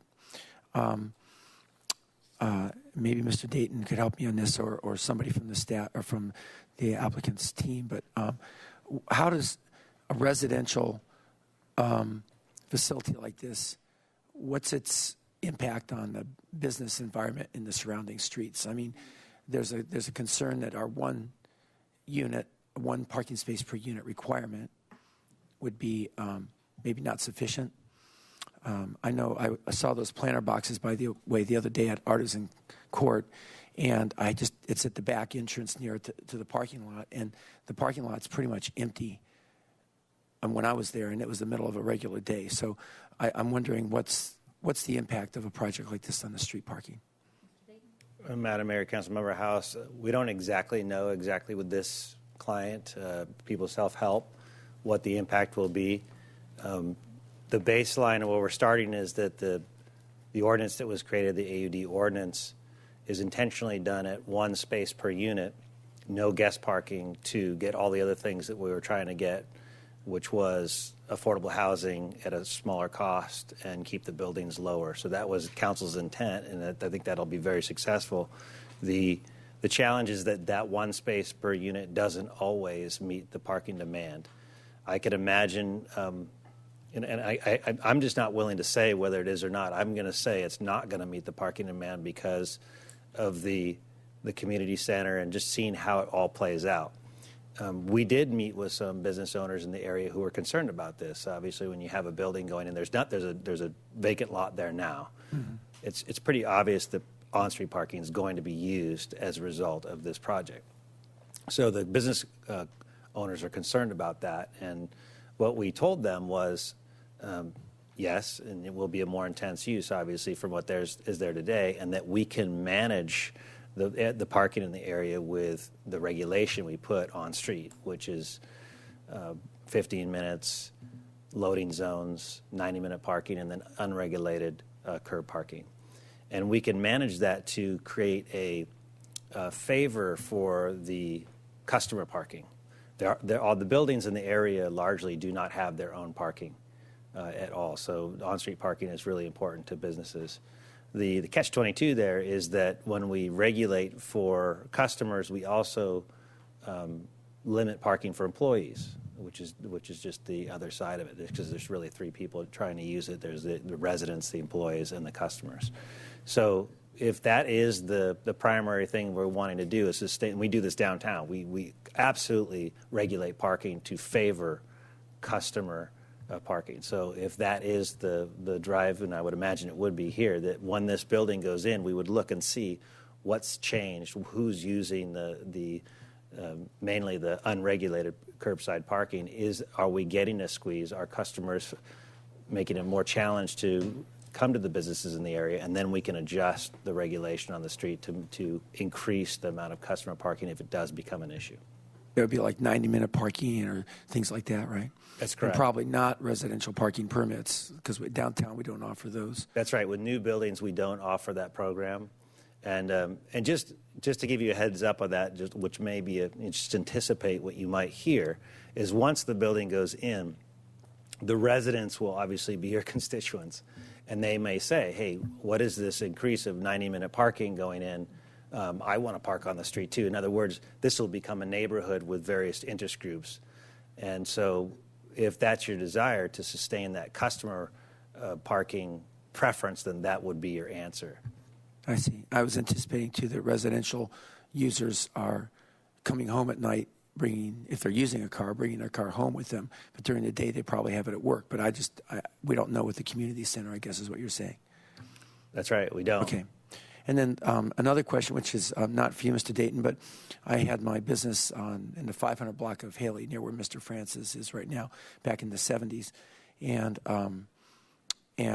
when I moved in, you could tell where the flood had come in the past by the lines on the walls inside the building. And we had a transom on our front door, like you'd put these big slats of wood down and the sandbags on the outside to keep the water from coming in.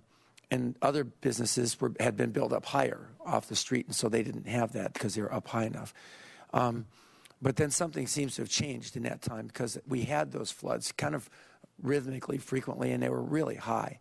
But we have had flooding there, but it's never been quite like that since. And it was my understanding there was a significant drainage project that the city undertook, especially with regards to getting the drainage off of the Riviera and underneath and through that. Because after that was accomplished, we've never had that level of flooding. And I remember that, Mr. Poshback, in the day when it was really high. But I haven't seen anything like that. So here's my question. Question is this being designed in such a way that even if that kind of flooding back in the 70s that we haven't seen since then, but that kind of flooding were to come back, that they're going to be okay? I mean, it looks like they're building it above the street, not at street level. And I want to be sure that the design is such that it's going to protect the building and the residents. Madam Mayor and Councilmember House, I would defer to the applicant, but my understanding is that this property will take on some water in high flood conditions. That's why they're raising the site.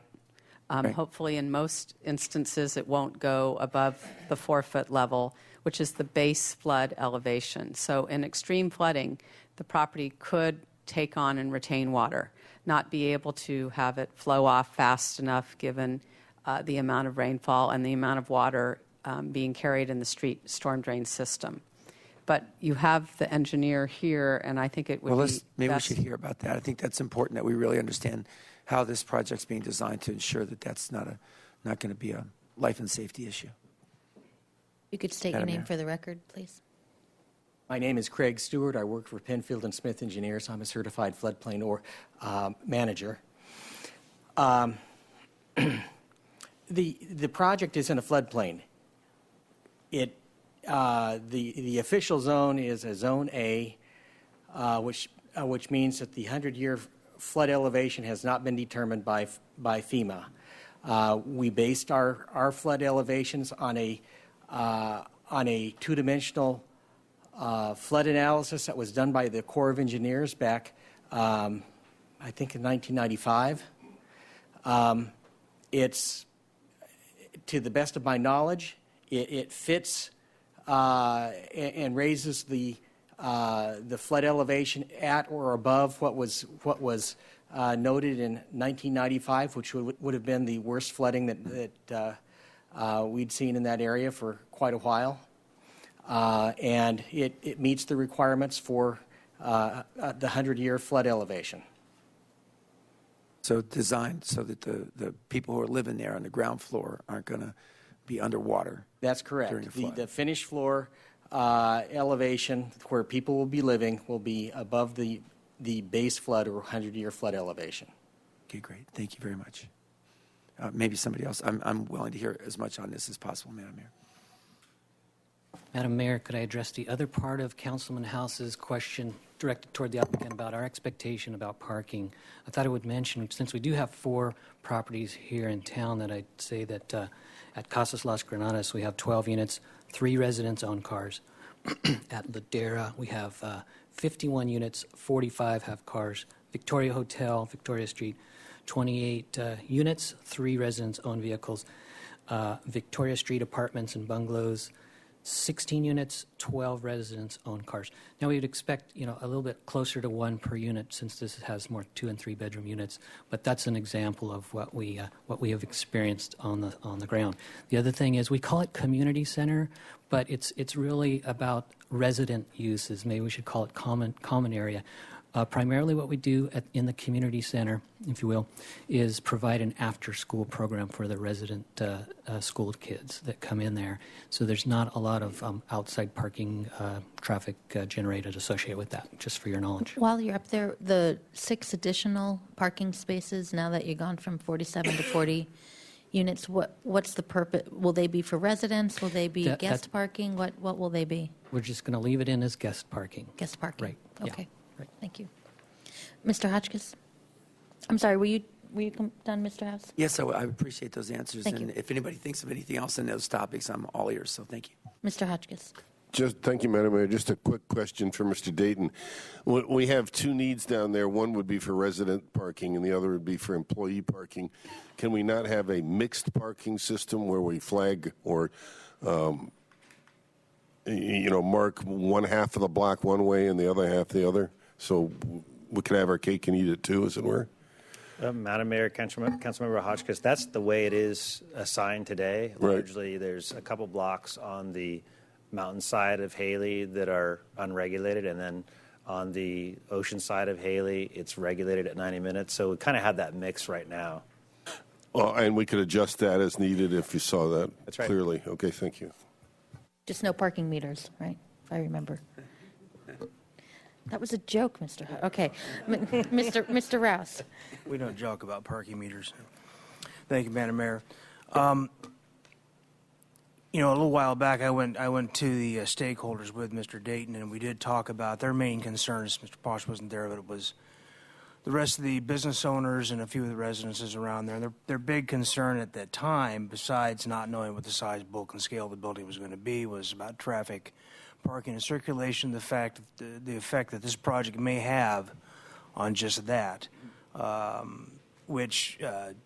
I really think this begs for what we're talking about, is where you have PC actually give maybe even preliminary comments to these projects before we go down this road, before they even get to ABR and HLC, so that we can at least truncate some of this, the greater community concern. I don't think anybody, especially up here on the dais, would for a moment say anything negative about this housing project, and in fact,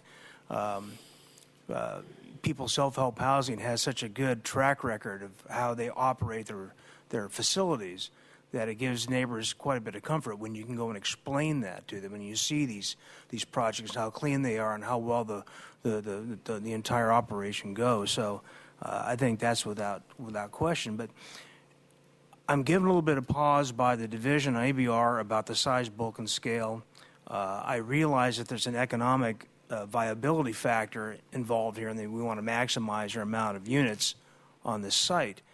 But when you have this much, when you have public money involved in these projects, I think it has to go to the highest standards of neighborhood compatibility. And I'm not saying that this project doesn't compare with other pieces of that neighborhood per se, but I do think neighborhood considerations and concerns should be given a very, very high priority, especially if we're involved in these things and these are our neighbors, and we should not just rush to build as many of these units and high and as wide as we can. I think this is going to be this is going to come up on all AUD projects, by the way, unless I think we change how we're doing this, frankly. But I do think that going forward with these things, I would love to see more consensus from ABR. I respect each of their individual concerns on these projects. I would like to see greater neighborhood consideration given vis-a-vis using PC's, Planning Commission's comments and input on these things. I think that oversight is essential. And Mr. Widdish brought up something from Planning Commission that is bothersome. Not Planning, yeah, ABR, excuse me. Thank you. About the potential canyonization if this project goes through as planned, and then the houses next door are eventually demolished, and the next project goes through exactly the same. And this is what begs for greater neighborhood planning, not just this spot lot by lot planning. All of that being said, I believe that the stakeholder input, especially from Dr. Posh, has helped greatly this project become a better project. I still am not really sure where the answer was from the original height level, losing a story, but having only half of the gain from that. I don't know, without story poles, without ridgeline representations, what that actually would look like. I don't know. I'm not a designer, not an expert. I'm kind of a big fan of story poles, frankly, because of the neighborhood view and impact. I don't know what kind of modeling represents that. But I do think that the ABR and the applicant went way out of their way to try to accommodate a lot of the stakeholder concerns. So I'm still a little bit conflicted here. If I'd had a full majority or at least a unanimous, hopefully, consensus from ABR about what this is supposed to be and what it was supposed to look like, I'd be a little bit more in my comfort zone about this. But I do believe that it's a well-designed project. I think it'll be an attractive addition to this neighborhood. I don't know if there are any more tweaks forthcoming as far as the design. I'm certainly sure that we want to retain the same number of units, however that would be. But I'm going to be interested to hear what my colleagues have to say about that, since some of them have a little bit more background in the planning and execution of these projects than I do. Thank you. Mr. White? Thank you, Madam Mayor. I still have one last question before I appreciate Mr. Rouse was sort of heading into comments there, but I'm still hung up a little bit on the parking, and I appreciate Mr. Dayton being there. The 6 extra spaces above AUD requirements. And did I hear you say correctly that the project is still underparked, even though they have 6 spaces over AUD? Madam Mayor, Councilmember White, yeah, I think it is. I think it's underparked. Could you focus on that a little bit and tell us why? I think if we say it doesn't meet demand, then a business goes out there and sees all the people parking in the street. We can't control people not parking in the street. You know, this is a big building. There's more than 6 guests and employees. It's going to happen that people are going to use the street. So to say that this building is going to contain all the parking on site that of the demands, the traffic that comes to it, I think is unreasonable. But I do think it's appropriate. I don't want you to get a mixed message that says when we're not going to meet the demand on site that it's not an appropriate use. I think everything the council's done, it's very important actually to have this building have less parking, because the people that we want to live here are not economically, for one, they'll be better if they don't have to have a car. And then 2, if this was just a typical AUD that's just market rate, we want people who have half of their household or better, the workers in their household, being able to use alternative modes to get to work. That's part of our master plan of the general plan, is to encourage this type of development that doesn't breed traffic. So limiting parking to 1 space per unit is a part of that plan. It's integral to the plan. So I don't want you, while I say that I'm saying it, I don't think it's going to meet its demand. I think it's going to be closer than other projects. I don't want you to get the impression that I think that's a bad thing. Okay. And when I get to comments, the struggle that I'm having is this sort of the tension between the bulk of the building and things such as providing 6 more parking spaces than required by AUD. That's another 1,200 square feet of enclosed space, or 12, whatever more, because of the turnaround and all that stuff. So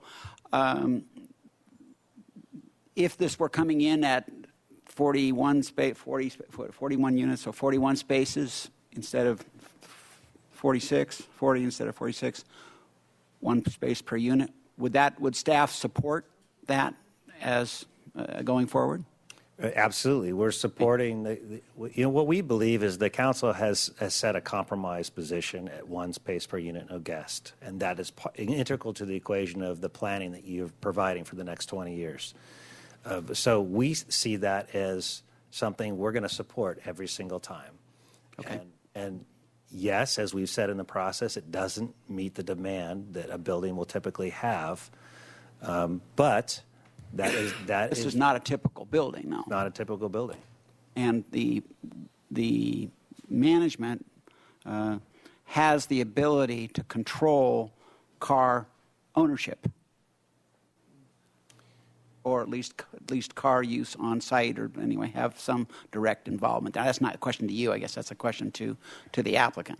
So again, what we're seeing on other successful projects is spaces about, we see the Casas de las Fuentes, we see these other projects have, even they're not even, they're 1 space per unit, and yet even those parking areas are not filled. And so I'm hoping that that's going to be the case with this project. And I'd appreciate hearing a little bit from the developer about that very issue, if you would. Well, as you're getting up, Mr. Dayton, perhaps you can help clarify for me, and then since Mr. White asked, I'm confused why you think that there's not enough parking for the place for affordable housing project when past experiences of Casa de las Fuentes, Artisan Court, the Victoria Street, Granadas, and the fourth one I'm spacing on El Carrillo, at least half empty all the time. So, Madam Mayor, we are I'm very familiar with Housing Authority. They have a very they have access to DMV records. They can require that their people that house there do not have a car. They have a very powerful position in how they can control. They also have on their waiting lists, if you live downtown, you are priority for that unit. you work downtown. If you work downtown, you get priority for those units. So that, I'm not as familiar with People's Self-Help and some of the mechanisms they have, and we don't have the experience with products, them building a product like this yet. We said similar things regarding Housing Authority and Rob Pearson, back in 95, 96, and said we wanted the evidence, and they proved it to us. And so if they were before us, I would be telling you a different story. So to the developer, then, I asked that question of what kind of management control do you have over that particular area? Sure, Madam Chair, Councilmember White. People's Self-Help Housing is very similar to the Housing Authority in the way they manage their parking. So they have a rigorous program where people are required to register their vehicles with them. I don't believe that the Housing Authority has any more powers to review DMV records than People's Self-Help Housing would. But they also have an on-site manager that monitors what's happening. They assign parking to individual units. In order to be able to bring a car on site, you have to register it with them. And so it's a regular process that they monitor it. But I think it's important to recognize, too, that we're building a project in an urban area. This is exactly where we wanted to build these projects because you have transit, you have bike lanes, and you have walkability. And so this type of project draws people to it that can't afford to have that extra car or even one car. So our expectation is that there will be less cars than there are parking spaces, even less than the 40 that are provided for each of those units. And we don't have any data that indicates something different. And so can we get assurance that this project will be managed such that, for example, could you manage this project with 40 spaces instead of 46 and still keep the... I believe they can, yes. Yeah, but it was a compromise with the neighbors because they were really concerned about the parking. And I think it is, I'm glad Councilmember House acknowledged that the demand for parking from a residential project in a commercial area is at night. We did a study for Los Portales, which is now the East Beach Collection, which proved that out. In that neighborhood, at night, those streets are clear, and that's when the demand for residential parking occurs. And during the day, they're used by the patrons. So that was proved out once in a study in that neighborhood. Okay. Thank you, Madam Mayor, for the question. Ms. Murillo. Thank you very much, Ms. Plowman. Is it time for comments, Oh, Madam yes. Mayor? Okay. The conversation about parking regarding this project and Arlington Village is informing me that I think the AUD projects do need to go to the Planning Commission. I don't know, Ms. Weiss is making a face, but I really believe in preserving the ABR role and the Planning Commission role, and I guess we're still having that discussion. But the parking is not one of the appeal issues, and so it's really a courtesy that we're talking about it. And the AUD, Councilmember White, it meets the AUD standards. And I pointed out that we through the general plan process, created these guidelines, these rules. You have to follow them, and they have. And to the appellants, I would point out that we had a long discussion in the years-long, decades-long general plan process about where density would go. And, I heard you say density and cancer in the same sentence. And so I have a lot of faith in the process that says some areas of Santa Barbara will be single-family homes. Some areas will be really nice single-family homes.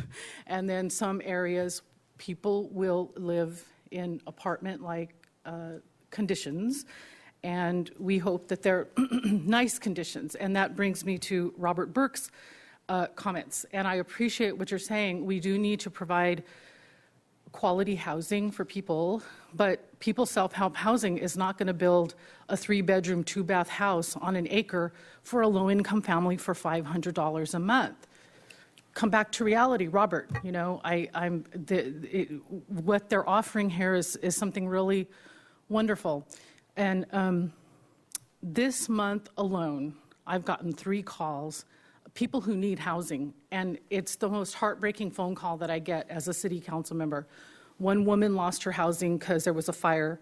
Another woman lives in her car and she has medical issues. And another woman, I think she lives on the streets of Goleta, and she's elderly and has mental health problems. And people are, Kathy, can you help these people find housing? And so the only thing I can do is refer them to the agencies and to the services that's out there, Transition House, the Safe Parking Program.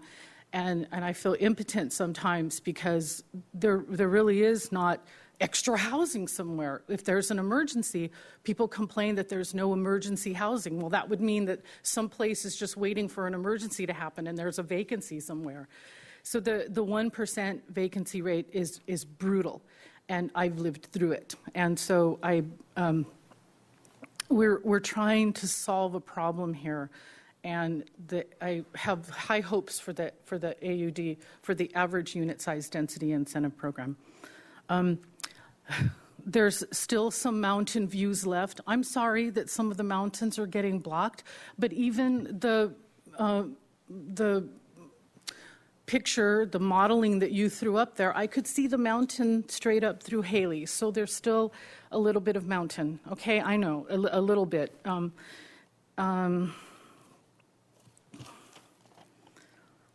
Yeah, again, we'll have areas with density, we'll have areas without it.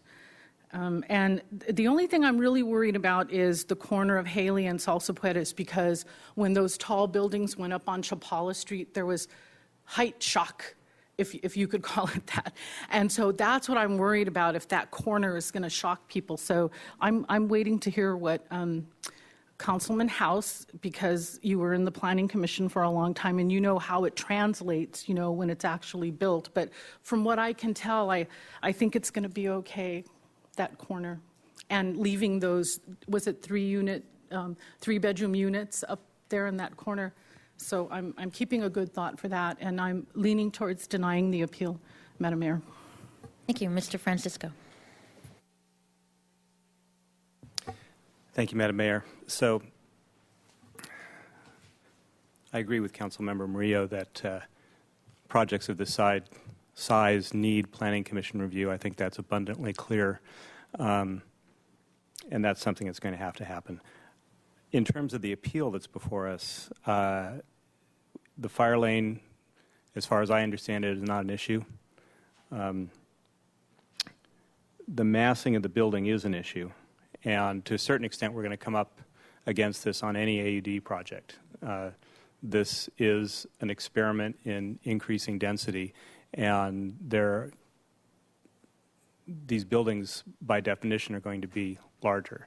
I was not enthusiastic about this, but I think that it's a compromise that we reached on a divided council about how to go forward. So, however, the fact that the ABR seems to be split down the middle on this does give me pause. And I think what the appellant is requesting here in terms of the massing of the building, which is a reduction to 2 stories at the corner, seems to me a fairly modest request. And I don't know if that would satisfy the folks on the ABR who were concerned about the difference in the massing and the scale of this building and most of the other buildings in the immediate vicinity. But I would vote to, and I'll make a motion at the appropriate time, I would vote to uphold the appeal on one ground, and that's the ground of the massing, and send it back to the ABR for further review. But I also believe in the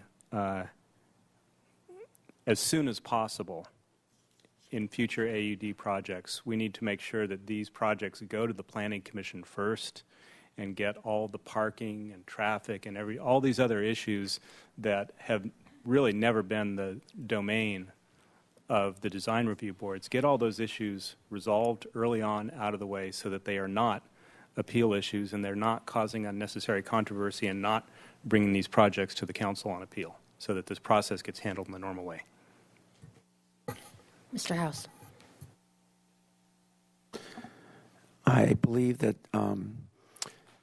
even as diverse of the opinions that we see on ABR as we have on this project, that ABR has done its job, and that the issues that are being raised and discussed, and that we got to see a little bit of it here today. Usually we would not hear all that. It would be in the minutes or something.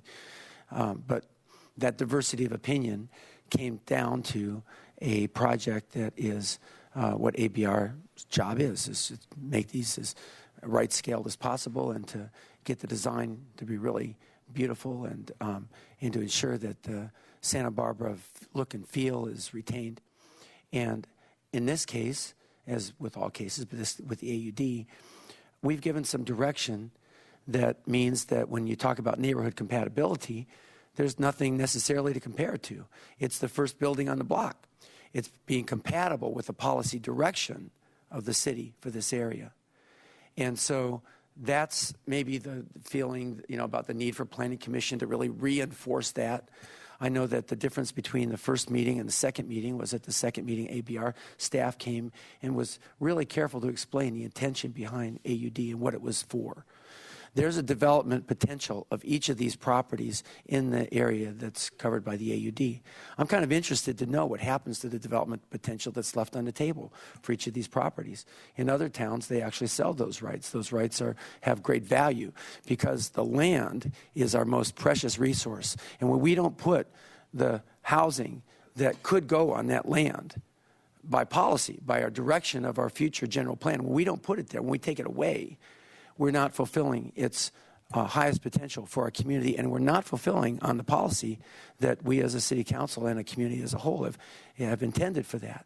So there have got to be really good reasons to take away that kind of development potential for rentals that we need so desperately. And in this case, with care, I suppose, that 4-story section in the back, it was taken away. I don't know that.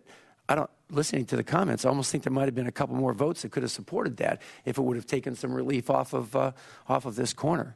But the fact is that we've got a project that came through this process. The applicant has fulfilled each and every one of the requirements and exceeded them of AUD. Parking is not one of the appeal issues, but it's heartening to know that in the process they've picked up some extras and they are sensitive to the concerns of the neighborhood.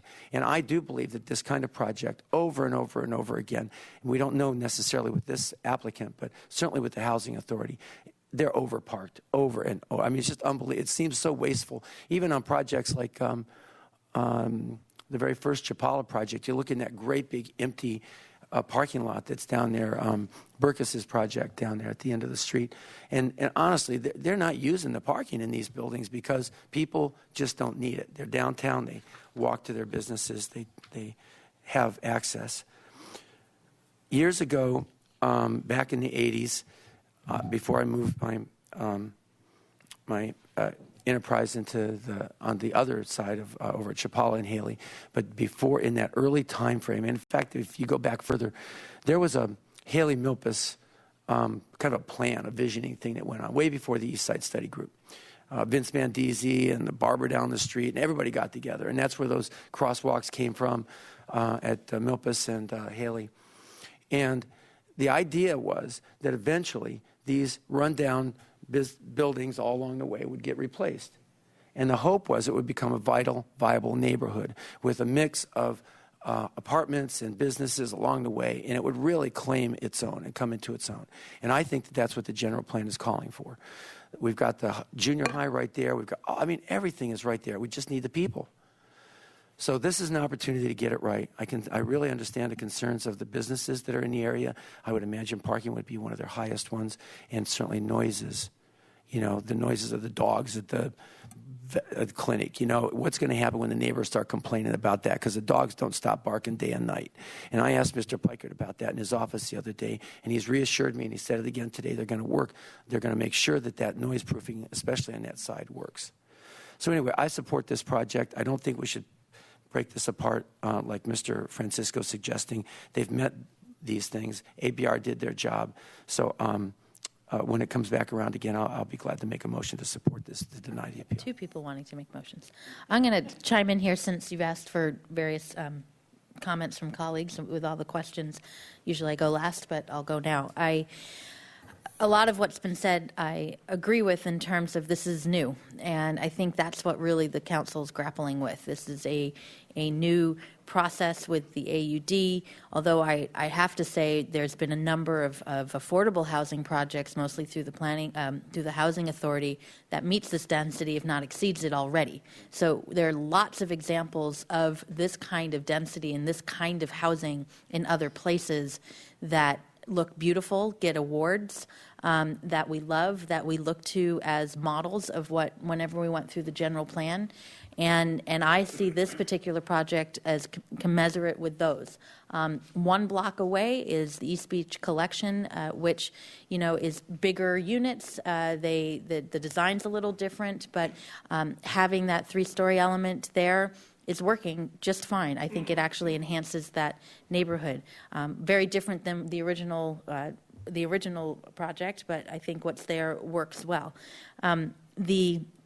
I think we have to remember with the AUD process moving forward is, like we said, this is going to be new, and this is what we're grappling with, and I can understand ABR grappling with it themselves. They didn't have the same kind of conversations we did or the Planning Commission did about density and about unit size during the general plan process. So I wouldn't expect them to have the same kind of perspective to look at neighborhood compatibility versus the general plan and how things are changing. We decided as a group unanimously to say, this is the place and this is the type of housing that we want to see, especially when it comes to rental housing. So, unless there was something gravely off with the unit, or it was completely ugly, or neon, which we wouldn't allow anyway, or something that just didn't work, I think we have to give the applicant the benefit of the doubt. They've not only have met the AUD ordinance, they're actually giving more concessions to it. Instead of a 5-foot variable setback in the front, it goes 7 feet for the first story and 20 feet for the second and third story. So the issue about that corner and comparing it to Chapala Street, I appreciate making that distinction, but I think there's a big difference. On Chapala Street, you don't have those kind of setbacks. In fact, when the whole issue of canyonization of Chapala Street came up, it was because of the no setback issue. This is not that. This is separate and different from that. I think part of the concern about parking and issues using the term community center, and I really appreciate clarifying what it is that you're using that space for. It's really for the residents and children who are going to be there. It's not going to be like the Franklin Community Center. It's not that kind of community center. That's a big difference when it comes to utilization. So, and I think in my mind, when I saw community center, it had a different implication. It's going to be more like Artisan Court or more like at El Carrillo in terms of the community room there, from how I understand what you're talking about. The fire lane issue, I think has been answered and settled just fine. And, I think what's really in store for us in this vote is the message of, were we serious when we said we want to do this AUD project, that this is the place where we want to do it. It's appreciative big time that this is an empty lot next to areas that have 1-story little homes that could use a little work, around, but and some businesses around. This is going to be a change to that neighborhood, but I think it's going to be a positive change to the neighborhood and a positive change to the city, and that's what we decided with the general plan. And so by sending it back to ABR to mess a little bit around with the massing and the thing, I think that sends the wrong message of what it is we're trying to accomplish with the AUD. And then finally, the issue of 40 or 46, I'm not quite sure of the parking spaces. I'm not quite sure how getting rid of 6 spaces, for example, is going to reduce the massing because of the levels that you talked about. The parking garage is below the grade. You had to if you got rid of 6 parking spaces and you put units there, you'd have to move that up 4 feet anyway.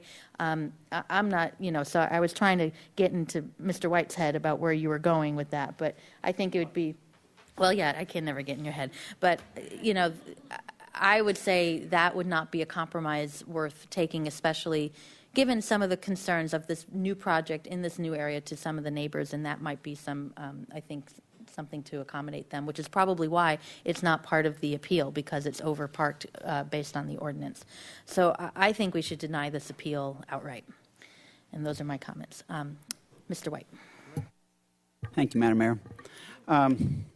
And I think what we're hearing here, of course, is that this is a good project, and that it is consistent with the vision, with the result of 9 years of debate that occurred with the city with where are we going next with our general plan.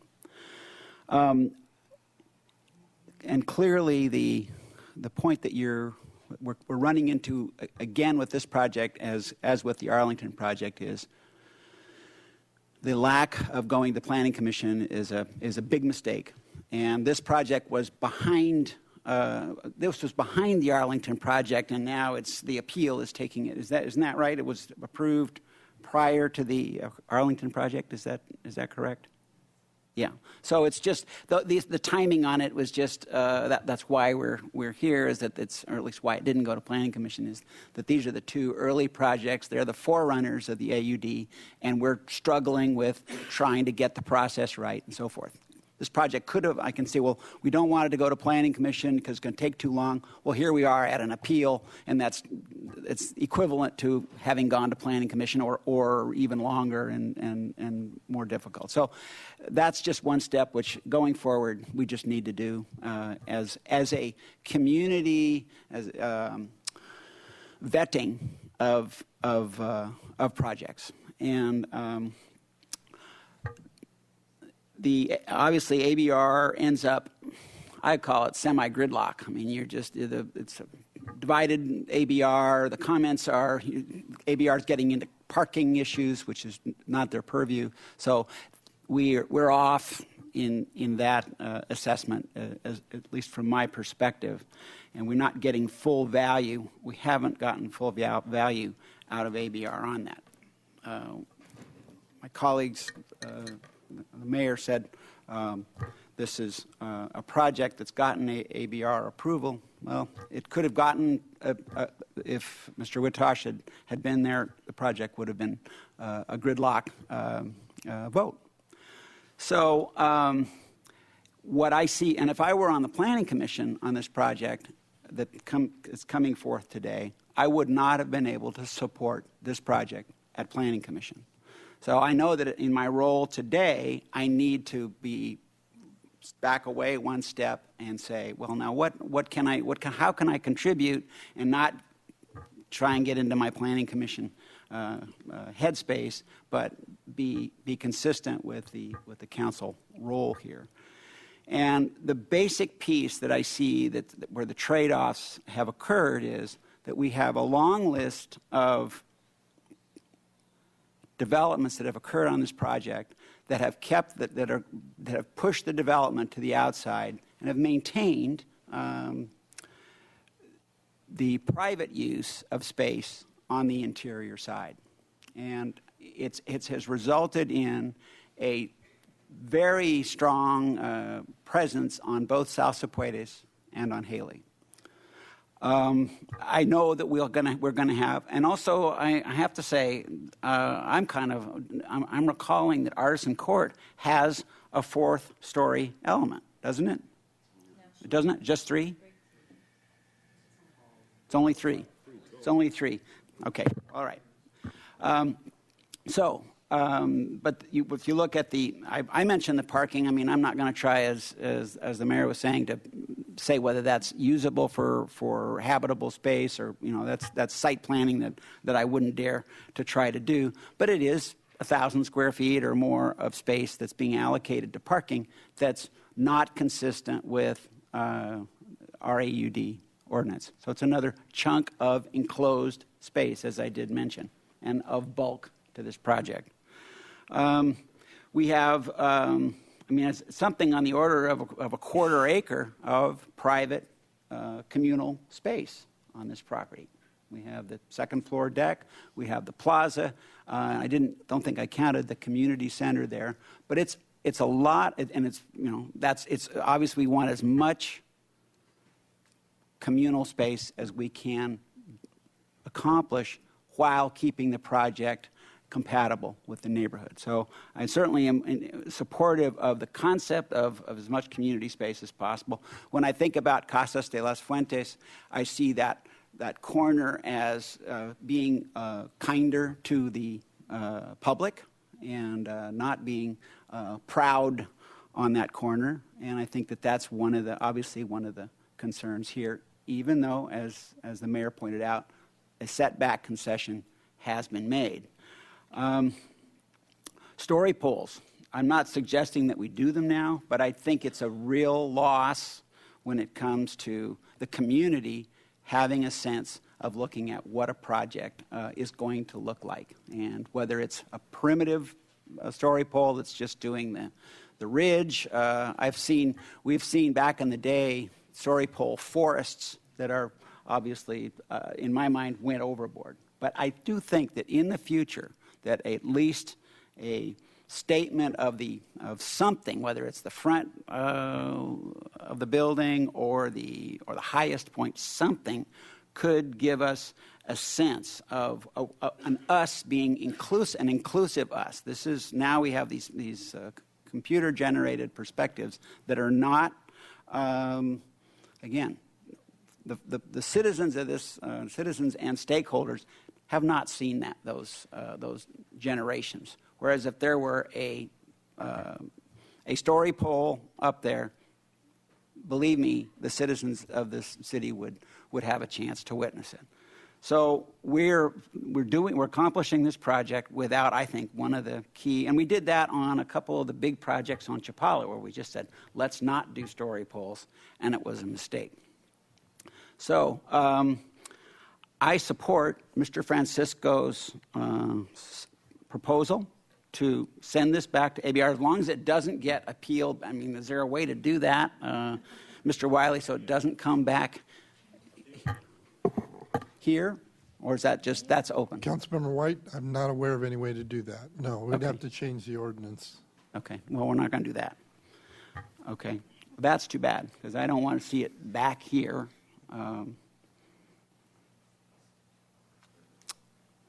That's too bad. And that does give me pause on the change, because I do not want to slow this project down that much. Those are my basic concerns at this point, anyway. And as I say, I am pausing because I do not want to see this project get stalled that much longer. But I would like to see some improvements to the public face of the design. Question about timing, because I think that is going to be an issue. As I understand it, in order to apply for tax credits, you have a March 1st deadline, and you need to have your permits in place, or at least design approval in place by then, entitlements? Final design? Okay, so if you're still in the middle of ABR and potential appeals, then you'd miss that. So I guess my question to staff, we still have two more people to hear from, but if this was upheld and was sent back to ABR, March 1st sounds like a pretty tight timeline, especially if it's appealed back to us again by anybody. I know Mr. Martinson might be satisfied, but that doesn't mean that anyone else couldn't appeal it either. Ms. Louise? Madam Mayor, I'd like clarification from the applicant as to specifically what stage of approval do they need before they submit their application. The ABR meets every other week, but I think it's the development of the design and all of that on the applicant's side. Need to understand that better. What exactly do you need by March 1st? Madam Mayor, they'll require final design approval. And in order to achieve that, we have to do the construction documentation. And that's, a long period of time, coordinating with consultants. I think any of you who know what that's about, it takes a lot of time. Final approval with, in combination with any appeal period having run its course before. Thanks. So 10 days after the final design approval having lapsed, assuming there's no appeal. The problem is even meeting the deadline as it stands. I It's tough. absolutely know that we can do it if we can start tomorrow, basically. But you have the Christmas season in there, and that just kind of throws everything into. Okay, that's just good information. Thank you. Mr. Hotchkiss. Thank you, Madam Mayor. Well, I'm sitting here listening to us all acting like planning commissioners, which is a great ample testimony that the system is broken and we shouldn't do this again. And I certainly am not qualified to be a planning commissioner. So I agree with Mr. Francisco that the project would be better, and with Mr. White without that massing in the corner. But I would not hold the project up for that. Is there any way that, Mr. White, we can go forward with this and get some sort of informal agreement to treat that corner a little differently, or is that not even possible? I'm trying to be Solomon here. Madam Mayor, Councilmember Hotchkiss, well, sometimes the difference between denying an appeal and upholding an appeal is not that different. They're both, in other words, they both at times can be conditional. Right. And of course, the council has denied an appeal on the condition that a project return to ABR or HLC and look at something. Now, but having said that, either one's still appealable back to the city council. Right. And that apparently is a concern here. Right, I understand. Well, I don't want to hold this project up. I do think it'd be a better building if we didn't have that massing on the corner, but I think they have made extraordinary changes in an effort to comply with ABR suggestions, and I think everybody on the ABR would say that. Just some folks, Gary and Paul, maybe think, well, let's go a little farther, which is maybe that would be ideal, but in this case, we're not going to maybe get the ideal, so I would deny the appeal. Rouse? Thank you, Madam Mayor. Yeah, having listened to comments and thought about this, I have to agree. I can't quite support Mr. Francisco's motion because it's almost tantamount to us redesigning something up here on the dais, and frankly, I don't think that's above our pay grade. And I do believe that the project has evolved based on some of the work that's been done by the appellant.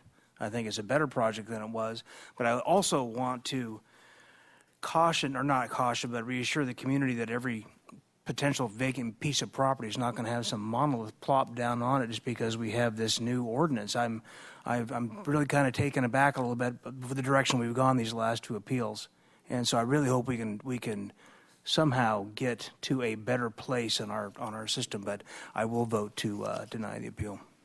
Mr. House? Madam Mayor, I move that we deny the appeal. Is there a second? Second. Any other discussion? Mr. White? Thank you, Madam Mayor. I will support the motion, and I will do it in the interest of time. I really think this project should get to get its financing in order in March, and that's going to be that sounds like the Piker Group is not going to have a very quiet Christmas. You're going to be very busy. This is a big task to get working drawings done on this project in this time frame. And I think the concerns that have arisen here are going to play on future projects that we will get them to Planning Commission, and hopefully that when we have important, and that the ABR can send projects to Planning Commission for comments. I think that was a point that was missed here. It doesn't sound like some of the ABR members knew they could do that, and that's one step that I want staff perhaps to educate ABR members going forward to say this is just part of your purview of what you can do going forward, just to allow the machine to work a little more smoothly or less roughly in this case. So I know we're missing a few hits here, and I'm disappointed with that. And I do agree that it has been improved since its inception. Okay, we have a motion and a second. All in favor? Aye. Aye. Any opposed? No. That's 6-1. Thank you. I know we have one more item. Why don't we take a quick break, though? Thank you.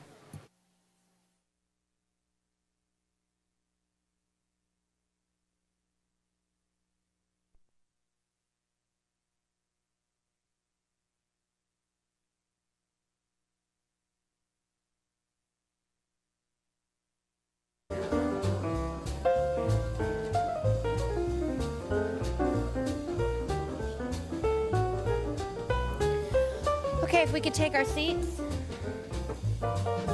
Call the meeting back to order. We have item number 14.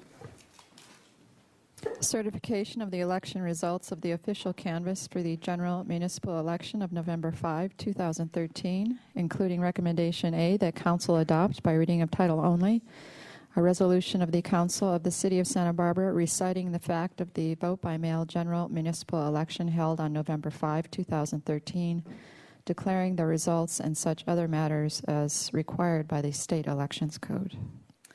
Mr. Lopez and Ms. Pierce. Madam Mayor, council members, I'm Marcelo Lopez, Assistant City Administrator. Tonight we have a real brief presentation to you on the election results and the certification of the election. So I'm going to turn it over to the City Clerk Services Manager, Gwen Pierce, so that she can give you the presentation. Good afternoon, Madam Mayor and members of the City Council. As Mr. Lopez said, we're here today just to certify the election results from our November 5th election and to give you a very brief overview of some of the statistics, voter turnout and other things. So as you know, the first week of October, we sent out about over 46,000 ballots to the registered voters in the city. 81% of the ballots that were cast for the election were received by mail. So for a vote by mail election, I guess that's a good thing. 36.5% of the ballots were received in the last 2 days. So that would be Monday and Tuesday of election day and the day before. And 40% of those were still received in the mail.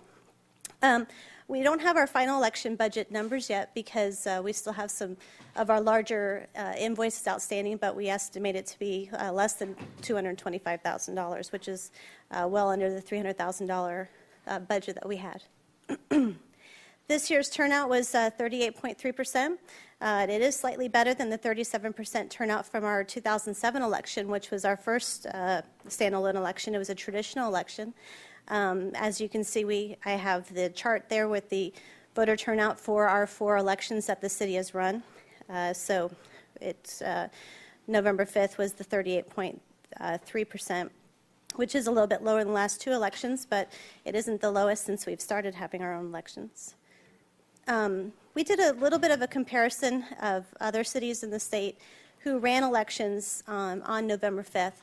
I wanted to kind of compare apples to apples. So we have cities who have voter registration numbers of over 25,000 who conducted city council elections. So these are all, none of these cities only had ballot measures on the ballot. Some of them did.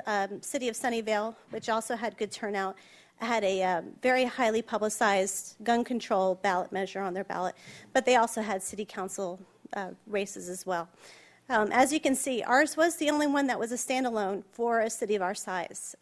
There were other smaller cities who ran their own election, excuse me, but our city was the only one who ran a standalone and a vote-by-mail election.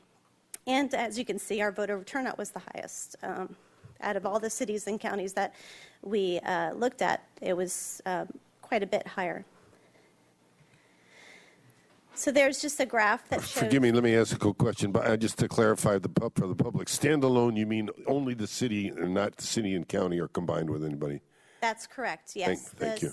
The city of Santa Barbara was the only one that ran our own election for, like I said, for a city of our size. All the cities that I've seen that ran standalone elections were much smaller. City of Westlake Village, some cities like that around the state who were a lot smaller. But a city of our over 25,000, we were the only one that ran our own election, didn't consolidate with the county election. Thank you. The odd election year Elections are called UDEL elections. They're like, a lot of times they're school district elections, things like that. So a lot of times cities will consolidate with the counties to run those elections. Santa Barbara County doesn't have a UDEL election, so we don't have the choice of really consolidating with them unless we want to pay a lot more money. So this graph shows also that we came out with a much higher turnout. The average of all those cities and counties that we analyzed was about 19%. So I think we did pretty well actually with the voter turnout this time. I'm happy, so hopefully you're happy as well. So today we're just asking council, the only real action is that you adopt our resolution, which recites the fact of the vote by mail election and declares the results. And those results are an exhibit to the resolution. And I'm available for any questions. Thank you. Are there any speaker slips on this? No? Ms. Murillo? Thank you, Madam Mayor. Yeah, I congratulate you on running a good election, and I'm happy with you. I would be happier with something higher than 38%, though, right? We can do better. When I say we, maybe the city, maybe the people who are concerned about elections, however that might come down. But I did have some remarks, if I may, Madam Mayor, that I still support City Hall opened on election Saturday, and to me, election Tuesday brought to mind a couple of things. One, people were coming here to drop off their ballots. I don't know what it is about waiting until the last minute, or maybe it's just people, most of the voters are over age 50, and then a big percentage of them are over the age 60. So I guess I'm making a remark that maybe they're used to voting on election day. And so people were coming through the loop, the De La Guerra loop, and I think that a lot of people know that there's green curb. And so if they're dropping off their ballot, just like they're dropping off their utility payment, they're thinking, I'm going to find some green curb. And I know you and I had a discussion, Ms. Pierce, about how I think at one time you were closing the loop because there were different, you were concerned about safety, security actually, and people and trucks coming in from the different drop-off centers. And so I would suggest that we consider keeping the circulation going for dropping off. And also, when on election night, we went into the parking lot where there were some spots reserved, but people, they weren't thinking about the election. They were pulling in there to park and go watch a movie or maybe eat at the Paradise. And we some of us were telling I'm sorry, I took it on myself, and Robert Burke was there too, and we were telling people these spots are reserved tonight because it's election and we really want there to be some parking spots. And people were like, oh, fine. And they turned around and they left, or when they saw that we were sort of a road guard there, they just kept on going. So I would ask, if we could consider monitoring the parking lot at night to make sure that there's places to park. I mean, I would love it like the post office used to do it, where somebody's on the curb just taking it, but that's probably against election rules or something about just pull up to the curb, little drive-through and drop off your ballot. And then on that point, I would like to see the drop-off centers called voting centers, because some people do walk in and they use the little booth and they want that experience of actually marking their ballot right there at the polling place. And so what the county does when they have elections is they have a sandwich board on the street outside of, say, Grace Lutheran Church on Upper State Street, and there's a big sign and a big blue VOTE, vote, and maybe an arrow. And so then people who are driving down the street are sort of triggered, oh yeah, it's election day, and they might turn around and we'd get some more votes. So they aren't just drop-off centers. People have the habit, they want to go in and take the marker and fill that little bubble. So I would suggest that too, that we could think about some sandwich boards. Maybe we could just borrow them from the county. We don't have to make our own. Those are my remarks. I'm just always trying to get more people to vote, no matter who they vote for. So thank you. Mr. House? It was surprising to me, as a number of us, I'm sure, were on the phones trying to get people to come out to vote, and it was surprising to me how many people said, we'll be taking it down to our polling place. like they were just going to go down to their standard polling place, and my job was to inform them where the places were. It's so crazy how much effort we made to try to get that word out. But I think that still more effort needs to be made. And of course, those envelopes were free postage, but I don't know that it was all that clear. And so, people, I don't know if you got many of them with postage on there, but in any case, it's the best we can get now is 38%. Let's go for, let's try 50 next time and see what we can do. Let's do better. Anyway, I move the staff recommendation. Moved and seconded. All in favor? Aye. Okay, thank you very much. Thank you for the report. Council committee assignment reports. Mr. Hotchkiss. Thank you, Madam Mayor. I went to the City Arts Advisory Committee. They're moving forward with the airport wings, I guess we could call them. These things are huge, actually made in Germany, weighing about a ton apiece. They have to be specially shipped here, I guess, to Long Beach and then trucked up with a special truck. I mean, it's a $1.5 million project, all financed privately, which is great, thanks to the Pierre Claessens Foundation. And the second thing I did, and I wanted to encourage all my colleagues to do, is I went on a ride-along last Friday, 4:30. I didn't go till 2 in the morning. I wouldn't have been able to do that. But I sure learned a lot just by talking to the guys in the car and then watching. We went on a burglary report and hearing what was concerned to people. But it's, first of all, I suspect that the people in blue really appreciate one of us coming, just to know that we're in touch. I certainly got that impression, and I have to say it was really informative for me to listen to some of the problems that they have and enforcement, et cetera. So anyway, I urge you all to do it. It's a very worthwhile endeavor. Mr. Rouse. Thank you, Madam Mayor. I attended Comstat the other day, speaking to the people in blue, and very engaged and very full room right after our big gang roundup, and it was amazing what kind of work we're getting done out there on the street today. And I also was there for the arrival of our Christmas tree this morning on State Street, and watched our very skillful crew put it into place. And kudos to also to Marburg Industries for sponsoring the transport of that tree down to our location. Ms. Murillo? Yes, I don't mind being in a police car as long as it's not the back seat. I went to the Neighborhood Advisory Council meeting where they reviewed traffic and neighborhood improvements, reviewing the list related to the CDBG money, and apparently we have more money. Have we announced that or been, I don't think publicly, but there's more money came in through HUD than we thought. And the NAC is formulating ideas on projects for that one-time money that we're going to talk about in the new year. So, maybe that's their job, right? They're looking at our neighborhood needs. And then really good news out of that group, there's been some community organizing in the Lower West Side. So somebody's getting the neighbors together and they're having meetings.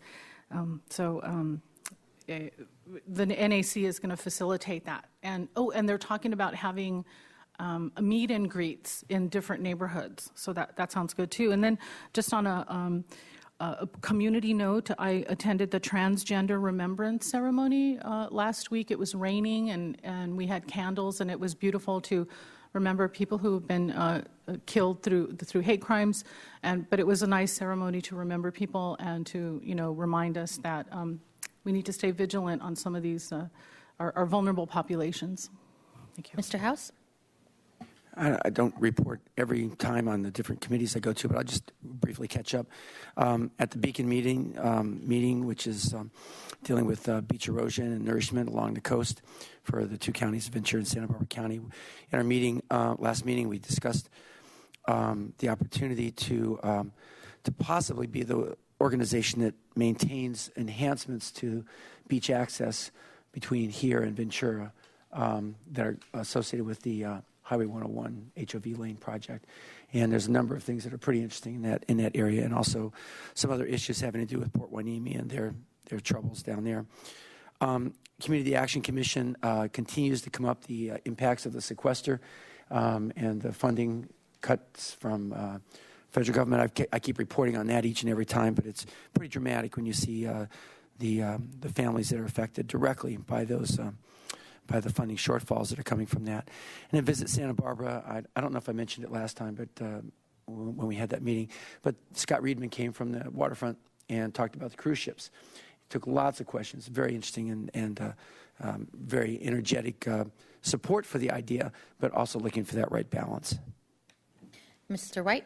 Thank you, Madam Mayor. The Council Sustainability Committee met yesterday and reviewed 3 green energy projects, the hydroelectric plant, the cogen plant at the sewage treatment plant, as well as the solar project at the airport. Basically, just trying to bird dog those along and keep them on a steady track to enactment, as well as we heard a report on the city's marketing program with waste management, basically just trying to go the next step on marketing our recycling efforts. At last Thursday's SBCAG meeting, the board decided to meet in December. There was a question about whether we should, and the main purpose of meeting in December is to get an update about the 101 HOV project. Because some members were not going to be available, the board voted to not have a final vote at that meeting, but be able to get direction to staff to come back perhaps in January about whether or not to have some kind of vote, and what that vote would be, I have no idea. But the board did want an update about the project, a variety of issues, and I know some that our Planning Commission has certainly expressed. And so hopefully Caltrans will have the data analyzed that they've been asked to do since May from the SBCAG board and from a meeting that occurred in Sacramento back in July. That hasn't happened as of yet, so hopefully that will happen by December. So should be, I believe it's the 19th, whatever that Thursday is in the morning in Santa Barbara. Should be an interesting meeting, so stay tuned for that. With that, we'll go to, if you can read the closed sessions. Item 15, conference with legal counsel regarding pending litigation. Item 16, conference with labor negotiator. And item 17, conference with legal counsel regarding pending litigation. Okay, and we do not have a meeting next week, so happy Thanksgiving to everyone, and we'll see you here in 2 weeks.